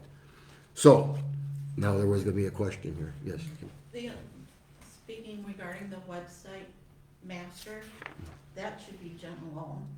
Jean and I just do updating. Just do updates. But Jen Okay, is really does the other cleaning stuff. up. Okay, Jen manages the Facebook, she manages the website. okay. We So can- this is correct then, there's no I reason mean, to if change she's it. gone, yes, we can put things Yeah. in, but, Gotcha. you know, if there's a road closing or an emergency and she's not in the office, yes, we can do that. Okay. But she does 99.999% of the work on the website. Okay.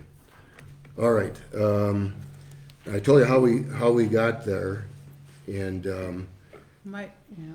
you know, there's no, I had again, probably my fault, but I do say what I mean. I didn't realize that we had a choice. as far as what? As far as this, I didn't realize that was the go-to. It's been done for 100 years that we just come to you and say we don't wanna do that. I'm gonna be Yeah, honest. you'd request- Because you'd when I request it, first yeah. when I got voted on, there was never a discussion on any of these to me. I was just, and I jokingly say I was voluntold. We had a discussion. To be where I'm at. It was just like, hey, I'm gonna put you on this and this. And I'm like, okay, I'm not sure what that is. Yep. But there wasn't really, I just wanna say, there was no real formal discussion. I on remember what the it was, discussion. And I really didn't know I that remember the every discussion year we had the precisely. opportunity. I remember it precisely because I said, It's here's sitting over what's there. left. Here's what's left. And you said, oh, I get the scraps. And as you know now, Oh. the Booth Lake is a very good committee to be on. I'm not saying it's not a good And committee, and I don't. emergency do I government enjoy CEO the is Emergency government CEO, no, Yeah. but I'm You know, doing it because I was told to do it. Yeah, but I again, just wanna let that be known, there's not been a discussion of wants or not, it's just kinda here it is, and then I just said, okay. good. Right, So, I would expect. That's why I was a little surprised with what was going on today, that's all. Okay. Yeah, I would expect in a functioning organization, I think Supervisor Booker has referred to dysfunction of the board multiple times. And I think this is another very clear example where there's no communication, again, no discussion, that, oh, it's time to renew our assignments. Are you still in on what you're doing? Do you have other interests? Are you still in? Do you have other interests? I think that would be a normal functioning operation, which Okay. does not occur today. Again, not servant leadership. Yeah, the whole idea, really on these, like I mentioned before, as a preface, is if you're a town employee or a board member, you're on this until you request a change. All the other people, you know, they were called up, okay? And that's how it ended up this way. That is the way it's done. That's proper, it's legal, it's right. And it's no offense to anybody that's done all this work, because it has been a tremendous amount of work from day one. Mission accomplished. So you'd give the people the courtesy to let them know that's happening, out of respect for their Okay. work and true appreciation of their work. Yes, yes, and I guess the understanding of saying your work That is didn't complete happen. wasn't official enough. Didn't happen. Okay, all right. Mr. Chairman, yes, please. to respond to Supervisor Reyes in terms of what I said or didn't say, in terms of functionality, I think we're independent. We have 5 independent thinkers. We vote independently. Yeah, I don't think I don't that's, want to debate what I said with you. let's look at the board, at the recording. Okay. Yep. Thank you. All right, all right, so, Want me to read it? yes, please read it. Town of East Troy, Resolution 2023-02. Resolution approving. Joe, may I interrupt? Yes, please. If Michelle doesn't wanna be on park committee, did you choose someone else? No, actually, after I said that Michelle had plenty of time for that because there was no communications committee, I did not get a response saying, I want off. So if you want off, there'll be a strike right now, and then it will be empty. So, you didn't really say if you wanted to stay on, you did say that. I responded that there's work to do on the communications Right. committee, and that's my focus. Right, right, and there is none, so the question is, Jim's question is, do you still want to be on the park committee? If not, we'll strike that now, and that'll be part of the reading and the motion, so. I guess what choice do I have? Well, I thought do you you had a want to? meeting scheduled with someone. I had a communication that went out. Yes. Yeah, Oh, okay. just communication that went out. I was So, just, before she read all the names, I Okay. know Michelle's name is still with Park Committee, I don't know if that was So yes or correct or not. that's Michelle's I call. guess what option do I have? You say yes or no. With no other committees available. So if you wanna be on a committee, you'd say yes. I guess yes. Okay, all right, please read. Resolution approving town board appointments. Whereas the town board of the town of East Troy appoints various positions annually, and whereas appointments for 2023 positions are scheduled to take place. Now therefore be it resolved that the following appointments by the town board of the town of East Troy are hereby approved for the 2023-2024 term. All appointments are annual unless otherwise determined by state statute or the town code. Planning Commission, first year term, Dave DeGrave, Joel Cook, Jerry Gordon. Terms expire May 2026. Second year term, Ben Smith, Bill Walker, and Paul Seeley. Terms expire May 2025. Third year term, Rich Denhart. Term expires May 2024. Alternates, Rick Zess and Jess Dining. 2, Town Building Inspector, Wisconsin Building Inspections. 3, Park Committee, Michelle Reyes. 4, Library Representative, Christina Murphy. 5, East Troy Area Emergency Service District Representative, Barbara Church. 6, Lakefield Management District Representative, Greg Thomas. 7, Recycling Committee, John Murphy and Kim Buchanan. 8, Booth Lake Memorial Park Representatives, Chad Wales and Kim Buchanan. 9, Weed Commissioner and Assistant, Joe Klarkowski and Todd Shield. 10, Emergency Government CEO, Chad Wales. 11, Smart Growth Representative, Joe Klarkowski. 12, Potters Lake Management District Representative, Elizabeth Sanders. 13, Intergovernmental Cooperation Committee, Joe Klarkowski. 14, Website Updates, Kim Buchanan, Jean Love, and Jennifer Olson. Approved this 8th day of May 2023. Okay, we need a motion to I'll make a approve. motion to approve the Town of East Troy, resolution number 2023-02. Second. Resolution approving town board appointments. Okay, and Bill Booker was the second. Discussion? Hearing none on the motion, all in favor say aye. Aye. Opposed? Abstain. Abstained, 4-0 recorded. Okay. Where are we? 11B. Boat launch, please. Okay, we already did 11A, so we authorized Attorney Mills last month to look at the boat launch fee ordinance so we can get some type of a payment approved for the additional parking spaces at the boat launch parking lot. And, I gave you a little more okay, in my April 19th letter.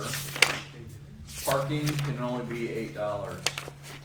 But then when I looked at the other, I'm sorry, with the addition of the toilet facility surcharge, if you will. The only time that you could charge more would be when there's a attendant on duty. Now that Bella's no longer there, if we only have attendance on weekends, Weekends and holidays. okay, we might have to change the fee okay, that we're currently charging, and it's broken down in that letter to the board. okay. And So, what is that? so we're okay. Go ahead. What does Delavan charge? Aren't they 11 and a half, I think. 11.50? 11.50, Yeah. 11 and a quarter. Again, there's, I mean, there are things that are done at different launches. For instance, at Delaware Lake, there's always somebody there regardless. And they have 1 or 2 golf carts where they lead the people to the parking spaces. Cause they'll get 100, 200 trailers in there on a weekend, okay? They have a guard shack that's 10 times the size of ours, okay, I mean, it's a building. And there's more grounds to take care of, but it's mostly gravel, there's some people there, so there are different things. So Jim, your recommendation, you're saying we're okay with the boats, but if we're to charge something for just parking, Correct. that would be $8? Plus, we can charge extra, the $8 base fee plus the extra for having, toiletry services available at the site. Okay, and that's based on, that's what it costs to go into a state park, Wisconsin State Park, that's what the statute says, correct? So, in this particular case, they are saying here's the maximum you can charge, and I heard some discussion, maybe it was from Chief, or maybe it was from Kim, about charging the same fee that we already have established there for something else, what was that? Kayak rental. Kayak. So not kayak rental, but kayaks going on the launch, and launching. Okay, and we have a fee for that? Yeah. And how much is that fee? $8. Okay, so we wouldn't be changing anything. I thought I heard a $5 number That on there. was thrown around in the very beginning, and then we thought, no, just make it $8 so make that it's it the easier. same. Okay. Whether you're parking a kayak that rode in your pickup truck or on a rack, or you're parking a car to get on somebody else's boat. If you're using one of those slots, it's $8. Okay. And correction, the surcharge for toilet facilities, I believe, can only be added for launch, vehicles that are launching. Okay. So parking is the $8 fee. and So it's, that's it says, makes it cleaner also. Yes. So we'd be authorizing Jim to update that boat launch fee ordinance parking to include the non-trailered Vehicles without trailers. parking, vehicles without trailer parking spaces at $8. But I also provided the board with other scenarios. Correct. And we may be overcharging on certain dates when we don't have a launch attendant on site. Right. And again, we have, that's the toilet facilities, we have the attendants. You need to possibly change the ordinance. How would- And I don't know how you. do Sorry, that. I know the newsletter just went out with those. But I don't know how that really affects though, again, what we can charge, there was a maximum, as you said, but, there's maintenance on that parking lot that we just did. The crack filling and the painting, we painted the shack, we gotta pay for the lights, we gotta pay, I mean, I don't think we recover the full amount, but the DNR says, by law, this is the most you can charge. What you're saying is, on certain occasions, if we don't have an attendant there, we may be charging, what, $1 more than we should? Is that what you said? Kim? The current rates that we do charge were set by the DNR. Chief Sturgis at the time submitted documentation to the DNR, and the DNR set the 11, 13, 16. Okay. Well, we had launch attendant there more frequently than we do But now. not- Correct. So that's- But not every day. There Not hasn't every been day. somebody there every day. Not every day, no, so, okay. All right, well, we need to then, to do as said here, we need to authorize Attorney Mills to update that boat launch fee ordinance, so we have a So motion. this is, you just want the update referring to the parking only? Yes, Additional $8. new parking space? Correct, correct. And we can save the rest of another day page. We have a motion on that, anybody? I authorize Attorney Mills to update the boat launch parking fees for strictly new spaces. All right, do we have a second? Bill Worker, second. Discussion? Can you just give me a ballpark on how many envelopes we get with a fee in it? In thousands or hundreds or something? Yeah. 60,000? Like between $45,000 and $60,000 a year come in. As far as envelopes that don't have any money in them, I would say if I'm doing. That's what we just wrote off, which was Yeah. less than $200. Yeah. We did that either at. 99, probably 99% of them have money in it. The shortages are very seldom. It might be that somebody only has a 10 and it's $11, so they only put 10 in, and they don't have any change. I mean, I get down to pennies that people put in there. But most of them are paying their fee. It's really rare that I get empty envelopes. Thousands of people, hundreds of people. Well, it said $200, so that's 20 people? Tens of people. Well, that's more than that, because those could be people that only pay Certain amount. $10 instead of $11, or Yeah. that kind of thing. So, Or yeah, they're $10.50 instead of $11. $11, that's a shortage. Very minor. Yeah, Very and as minor. far as completely empty envelopes, that's very rare. I mean, if I get 2 in 2 weeks, that's, you know, a relatively common amount, I would say. So 1 a week. So human nature. Everybody that overpays needs to come to the town hall to get their refund. If they I know I overpaid, I get that back? If you That's come in the in newsletter. for it. I couldn't remember Although what at it was the when end we were of on the the year- flight. Although at the end of the year, that money is, and we put it on the envelope, Okay. refund. All right, any further discussion? You had a motion to authorize Attorney Mills to update the boat launch fee ordinance. On the motion, all in favor say aye. Aye. Opposed? None, motion carries. Okay, public comments period number 2. Anybody? 3 minutes. Bob?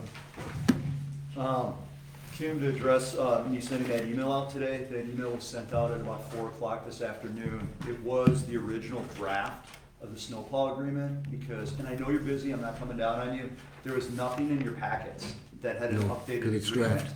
That's So- right, because I didn't get it. And that's fine, but this is all I had to send to someone, and this is the gist of kind of what's going on right now. That's good. The other thing too is, and I wasn't gonna address this, but a hold harmless, line item number 4. Don't fool yourself, guys. Todd's a great guy, he's gone, so I can talk about him. Todd's a great guy, but if he's driving down the road and he spills a cup of coffee, and he swerves and hits a car or a boat or something, that's useless. It's negligence on the town, and any insurance company, when I call and say the town snowplow hit my car, you guys are on the hook for it. And That and won't the stay, town that won't, that won't. They didn't- Another reason why we shouldn't be doing They it. didn't pay for my car. If the Tell you snowplow that. hits your car, it doesn't Well, pay for it? No, the basketball-sized granite boulder that flew 46 feet through the air and landed on top of my brand-new car. One would think we're. a I'm little saying if bad. a snowplow hits something, that I know what anything, you're the saying. town's on the hook for that. And as far as having 100% buy-in, you're wasting your time, guys. You will never get 100% buy-in. And the other thing too is there's a board of 5 people, there's 3 people and 2 people who vote, you guys can't even get 100% buy-in on a 5-person board with discussion. We were required by the town to repave our road, which is happening this week, so that we could continue snowplow services. That was the whole point of us getting our road repaved. That was the whole thing. Well, the The board residents- was not in charge of when Mr. Zess brought it to the board's attention. It should be business as usual. You're asking us to comply and say, please do this, please do that. Everyone's been working very well up until this letter and saying we need 100% buy-in. The other thing too I've been asking for a long time is, you're asking the people on Shorewood Drive to sign this. If we call the police department and say someone's trespassing on our private road, which if we're required to sign this, has been deemed a private road, you can't even ask them to leave is what I've been told. By you and the chief of police, there's no enforcement. Yeah. Okay? So if you can't enforce someone to leave my road No, I'm for saying, trespassing. the suggestion is, we can't plow your road Okay. without this. I get it, but when we call for police protection or services to say someone's trespassing on private property, that's undetermined whether it's private property. But yet. How is you it need- undetermined? I I've been put it told- in writing for you and Ms. Haynes. That That's it's private. So we can call and there would be a citation or a trespassing ticket issued. No, we can't. A citation, and we had this discussion last month or month before on the Right. hall. Right. We cannot issue a trespass ticket on a private road. You can at Miramar Beach, that's private. correct? We did a special ordinance for the park and parking, I Tickets at think. Miramar Beach? For parking violations. Or we the did that. association did that, didn't they? Yeah, there was a request Miramar on Association? how the Yeah, the parking group. violation could be enforced, so that was an ordinance revision for that, totally separate than this. All right, time's up. Mr. Jones? On that theme, the same theme of the road, I support Mr. Wooker's comments on the whole process. Because I think if you flip this thing upside down, and I've talked about this, I think 3 months ago or whatever, when it was first brought up. If you flip the whole thing upside down, the only thing that you're trying to cover is liability. And you say you can't have liability insurance, so the town can't buy liability insurance for private roads without ownership, right? That's not the only thing. All right, well, my point is, instead of focusing on 800 residents, can't we focus on getting that issue solved? And then you don't have to deal with it. A verbal contract would be sufficient if you solve the liability issue. That's all that's left, right? Who's gonna go door to door and document verbal approval from each person on these private roads? Well, you're going door to door to get a contract signed. What's the difference? First off, I don't know why you would be doing that, because I would say the town could work on taking ownership or whatever needs to happen in order to get insurance coverage, and then a verbal contract is sufficient. So anyway, I'm just offering additional input. I'm bringing it up again because I brought it up once before. And it seems like instead of focusing on 800 residents and pissing off a lot of people in the town, you could be trying to channel the effort towards something more constructive. The liability is separately. Thank you very much. All right. Anyone else want to comment? Yes. Sherry Reilly, N9481 Island Drive. This is the first I ever heard about any road thing whatsoever, and I couldn't appreciate your comments more wholeheartedly. We are presidents of our HOA, we have 16 people on Island Drive. I guarantee that you will not get 100% for any X amount of things. My question is, can't you have it written that your paying of your taxes is your agreement to this contract? Have it written where? In In the letter that in the comes. resolution? In the letter that comes. So in by the your cover paying your letter that you're taxes, you referring to. agree to this contract. If you pay the taxes, you are agreeing to that.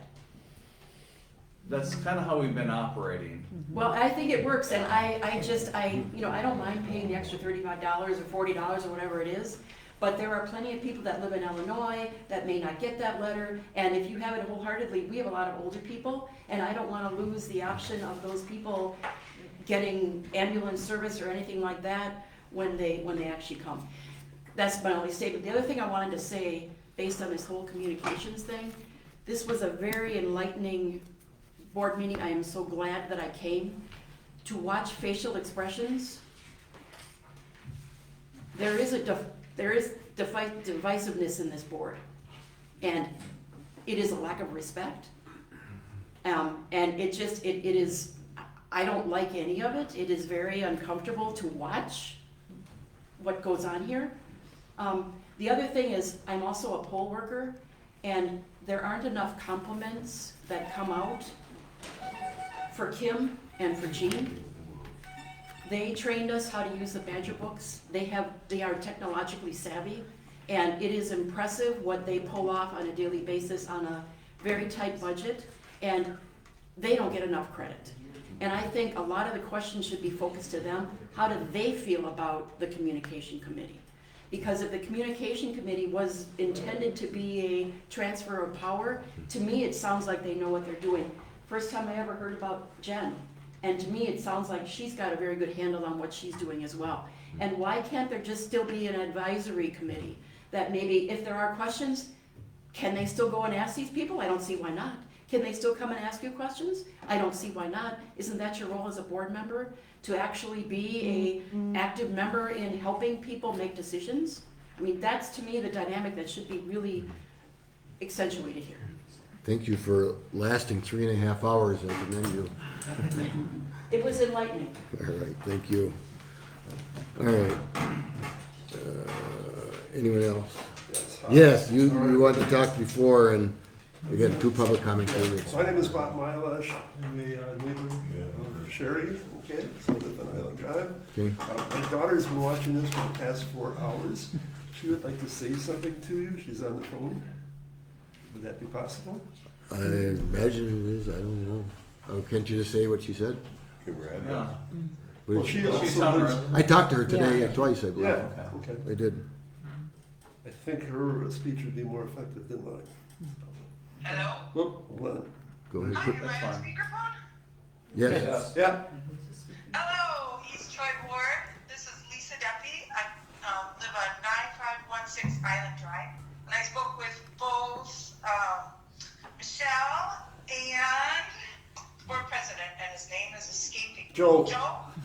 All right, hello. And I'm grateful for the committee to be able that I could watch this while not being there present, and was really reluctant to make any sort of statement until Sherry took this. All I would do is second everything she said from regards to the private road and plowing, which again, here's someone who drew a real sense that there is a communication breakdown, that feeling of there isn't some sort of camaraderie or respect given to each member of that board. I think Bill on the end said it, that we're all individuals. That's important because you're all doing work for all sorts of different personalities all around this town. So what's interesting to me is that this communication committee debacle really brought up and highlighted the horrible communication that the board has. So I'm hoping for some little bit more work on that part, and I'm willing as a citizen of this town to do what I can, if it's in a volunteer capacity, to kind of help engage and improve that communication amongst the board members. And so thanks for the time, Joel and Michelle, thanks for listening to my phone calls today, and let's do something all together to make this a town that can communicate. Thank you. Thank you, Lisa. Okay, thank you. Thanks for facilitating that. That was unusual. That was a first, by the way. All right, anybody else? John?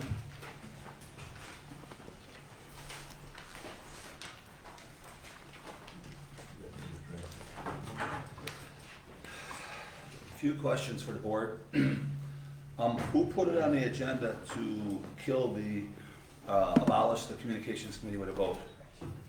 That was after discussion with me and Attorney Mills. My resolution for appointments was on the board, and it was suggested that we have that motion preceded because it was not gonna appear on there. Okay. So, but actually, both of them are mine, but in conjunction. Okay, now, Joe, do you remember our 48-minute conversation on the phone about 2 or 3 weeks ago? Sure.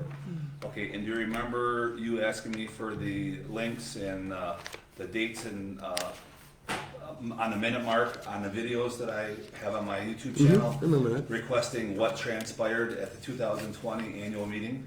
Mm-hmm. Okay, and then we also had some dialogue and discussion regarding anybody that uses the town facilities that is taxpayer funded, that they should disseminate and record and make the meetings available online for the residents of the community. Mm-hmm. Okay, well, when you said all the work has been done for the communications committee, that was a big part of it, because there was an actual vote at the annual meeting at the firehouse on ES, and it won. It was stated that the people wanted that done. And by you abolishing this communications committee with you and the other 3 people on the board here, it may happen moving forward, but the liaison to get things done at the town board level germinates in the communications committee. Now that we don't have a communications committee, it just seems like it's gonna be harder to get something done that the electors wanted. Now, there was over 6, 7, 8 people that came up here and all voted in support to keep the communications committee. And why did Chairman Klarkowski, Supervisor Church, and Supervisor Luker, why did they vote contrary to what the electors wanted? That this makes 0 sense. All these people that took their time to come down here and sit for 3 or 4 hours, we're already at 10:05, and they came down to have their voice heard, and you guys did 100% opposite of what they asked for. How the hell is that serving your community? It's not. I hope that people remember when election cycle comes next time, that it's time to replace the people that aren't doing the will of the people. Because it's not fair to have the people pay the bills, pay the taxes, do everything, and then they're not being represented. And I bless these people for coming down here and taking the time to speak to you guys directly, because that's what needs to happen. We need more people down here. You guys work for us, and once in a while you gotta be reminded of that. You know, and I know you do a tireless job, you guys do a good job, you work hard, but you need to make sure you take care of the will of people, because you're not doing it right now. And like some of the other comments that were said, at least on the phone, you can tell this is a divided board. There's weird facial expressions, there's things flying around, and it's just not right. Okay. All right, I will address one part of that. As far as the other committee streaming, those people, as it was said at the meeting, have to come to our board and say, we want to do that.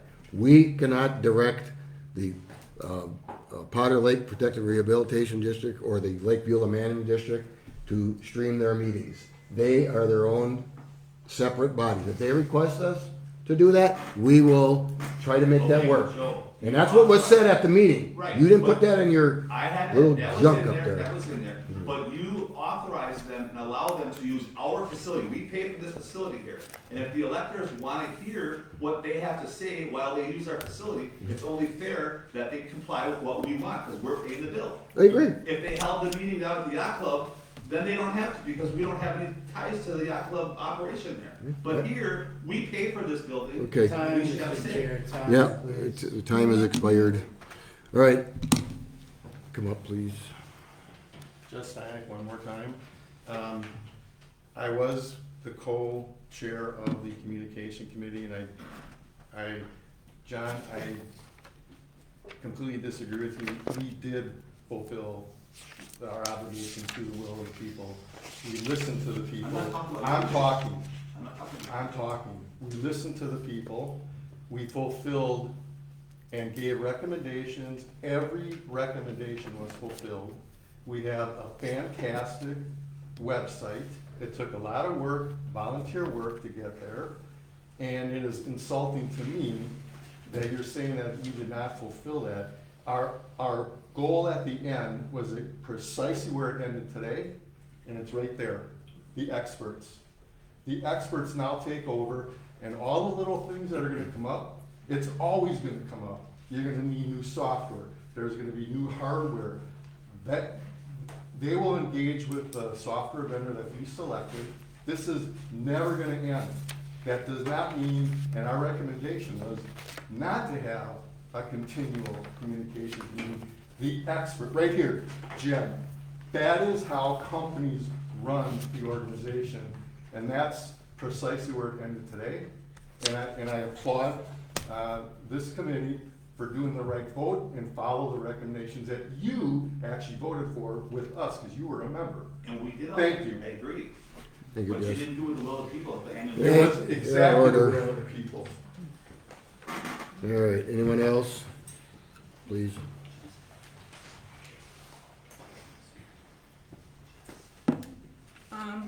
Chairman Farkowski, when was I interviewed for the communications committee? That selection was made by the board that said we're gonna put it out to public. Matter of fact, I think Michelle wrote the advertisement asking for volunteers, and that was a decision that was made that we were gonna do it. Matter of fact, I was gonna have one less person on it, and the board even said, nope, anybody that volunteered was on it. So that's how that was done. Go Was ahead. there a board vote on that? Well, yeah, because it ended up as a resolution. What Yes. meeting was that at? The resolution? Yeah. For the I don't know. communication, I think you're thinking of the ad hoc, not the actual permanent communications committee. Every board appointment ended up as a resolution passed by this board, including the one we added in the middle of the year when several people quit and we had to add people, now we added the Joneses. Correct, you did interview the Joneses. Yes, You but and that I was, have never had a conversation. no. But you Absolutely said that you interviewed all committee members. not. Well, you're talking about the committee that doesn't exist. That's what you were talking about. When it did exist, did you interview me? When it did exist, that was the 4 board. hours ago? Go ahead. I believe what happened last year when committees were done, that was when the committee was first being put on the resolution as a formal committee, because the ad hoc, because I know, I'm thinking that because I started, so it was my first resolution of committee members, that Michelle reached out for volunteers and got a list of volunteers, and those were the people that were initially on that committee in last year's May resolution. And then when other committee members were being added, that is when Chairman Kwiatkowski did interviews. We were meeting And that's, before May. and that's Leah's point, yeah. But That- yeah, my point is, you stated here in this meeting that you interview all committee members annually. Yes, I've been absolutely. on the communications committee for a year and a half. Okay, I've never spoken to you. your point? You're not doing what you said you did. No, we have It's committee resolution. member versus representative, I believe is where the hiccup is. You may have said, I don't even But he know, interviewed other committee members. It was actually quite a fight to get these two on the committee. I wouldn't call it a fight. It was I would. between. We had a good discussion. Hour and a half? Hour? How long did you have to wait before you could be on committee officially? 3 months, I think. It was delayed 1 month because it wasn't noticed properly, I think, if I believe that, Well, we so. started in November. But again, the difference there was, people dropped off the committee and Michelle said, hey, we don't have enough. And Jones has volunteered. We talked, said, hey, these people got something The to point is add. the rules are being selectively enforced, and I think everyone's catching on to it. Nice opinion.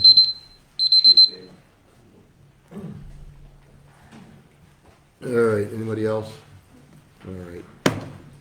All right, oh, you want more? Oh, I didn't see you coming up, sorry. I know, I'm short. I just wanna say, I think a lot of the whole communications committee stuff tonight was due to lack of communication. I think that a lot of the citizens of the town were expecting with the communications committee that we would be more informed about what was going on, and we're not.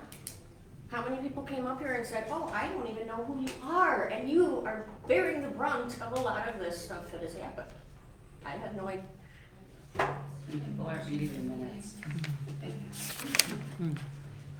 Oh, so that's, I have to go and read all the minutes every meeting, every time. I thought there was, I haven't seen a newsletter or anything, I mean, Second newsletter is going out next week, correct? This week, yeah. Right? Wait, the second one? Second one, that's it? I haven't seen the first one. Okay. well, So that's, in I mean, December. that's why and this lady in the corner got ticked off because everybody else came in here all ticked off. Why wasn't there, before the motion to terminate this committee, why wasn't it put on that we were going to discuss the termination of this committee? So that everybody knew what was going on. I mean, and that's part of our problem here, very much so, is that we don't know what's going on, and we should. And we shouldn't have to go and read all the minutes, and the minutes don't explain everything. Which is why we wanna be able to go see the videos, so we can see who's talking about what and what's happening, and Yeah, so if you couldn't be here tonight, you would have been watching from home, or if you had another commitment, you would watch it this week, next week.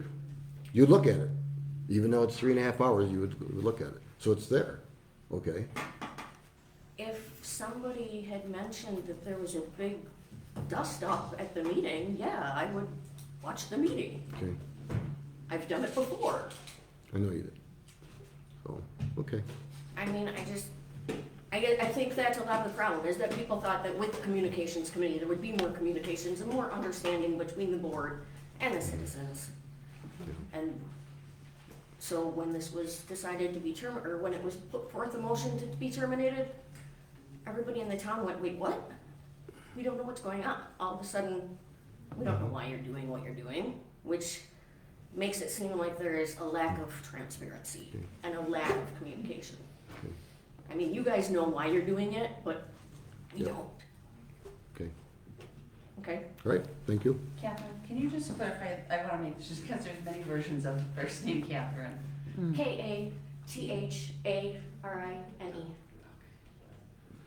Thank you, I meant R-Y-N. Oh my gosh. All right, Thank did you. anybody else not speak here that wanted to? Carl? I keep calling you Tom, I'm gonna call you Tom. Yeah, well, that's not the worst thing in the world, I guess. Carl Sawyer, now I'm gonna respond as managing member of Sawyer Self-Storage. So my wife, gave you a little bit of an update. I'm gonna speak for Al, and I hope that's okay, but we had a conversation the other day, and, I asked him to meet up with me here within a month and a half. Our facility is open now, it's a 24/7 facility, self-serve, there's a kiosk inside, you go in, it's a touchscreen computer, you do everything yourself. We have security we have security cameras throughout the property, but I wanted to speak with Al about having him have the ability to enter the facility at any time they want. We have an app that you get as part of renting the facility. You put your gate code into the app, you drive in, opens the gate automatically.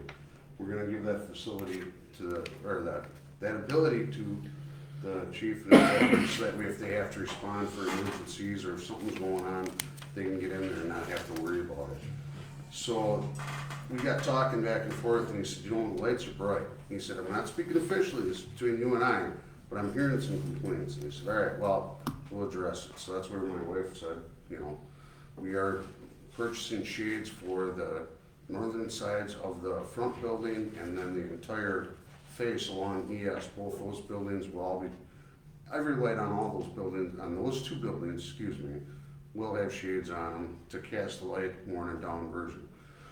But I ask also that people remember that our commitment to our customers there is to have a clean, well-lit, secured facility, hence the cooperation with the police department, and also the security cameras. In order to have good, they do IR and they're fancy things, but, so we can film at night, but having the place well lit, it just helps on the security side of things. So we may have erred away on not being too bright, and for that I apologize.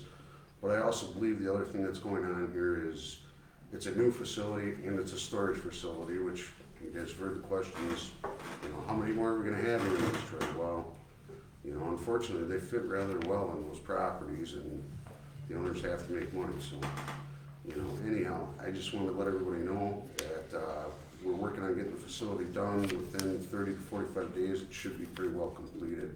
Grass growing and hopefully ready to mow, so. One last thing, tonight was recognized, what was the occasion first? National Police Week. National Police Week. So I'd like to say thank you to Chief. He did a good job working with me. He'll be coming down to review the facility for any concerns he may have. But, I think we did a good job hiring a good chief. All right, thank you. Anyone else? Okay, license and special event permits. Kim? The first one we have is for Andy Breaker for a wedding at Tim Stearns Memorial Park on August 12th. Basically a very great wedding from 3 to 4 o'clock. Chad, would you like to make a motion to approve all at once? That's what I would love to do. Yeah, can you read them all? The next one is from Vicki Schmansky, for a Mother's Day get-together at W8611 Wilmer's Landing on May 14th.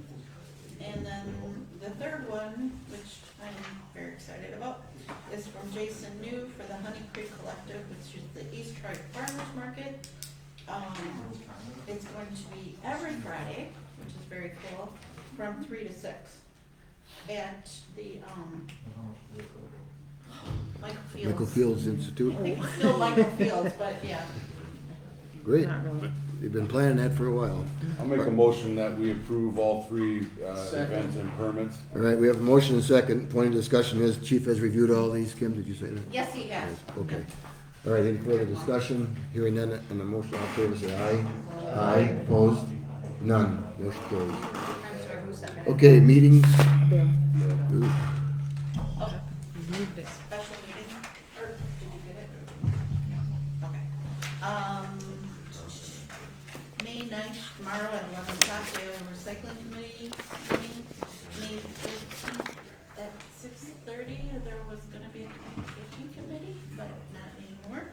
May 16th, 5 o'clock, at ETA ESD. May 17th, 6:30, Booth Lake Memorial Park. I'm assuming we'll be back at the park. May 17th, 6:30, planning question. May 29th, Memorial Day, town hall will be closed. June 7th and 21st at 6:30, the planning commission. June 12th is the next town board meeting. June 20th is that special tri-troy meeting at the library at 6 o'clock. June 21st is the next Booth Lake Memorial Park board meeting at 6:30. And July 4th, town hall will be closed all day for the 4th of July. All right, and I believe that's all we have. We're just gonna pay bills. You're welcome to watch us if anybody's left. Make a motion to adjourn. Do we have a motion to adjourn? Michelle, second. All in favor, say aye. Aye, motion carries. Almost 4 hours. We have to change this.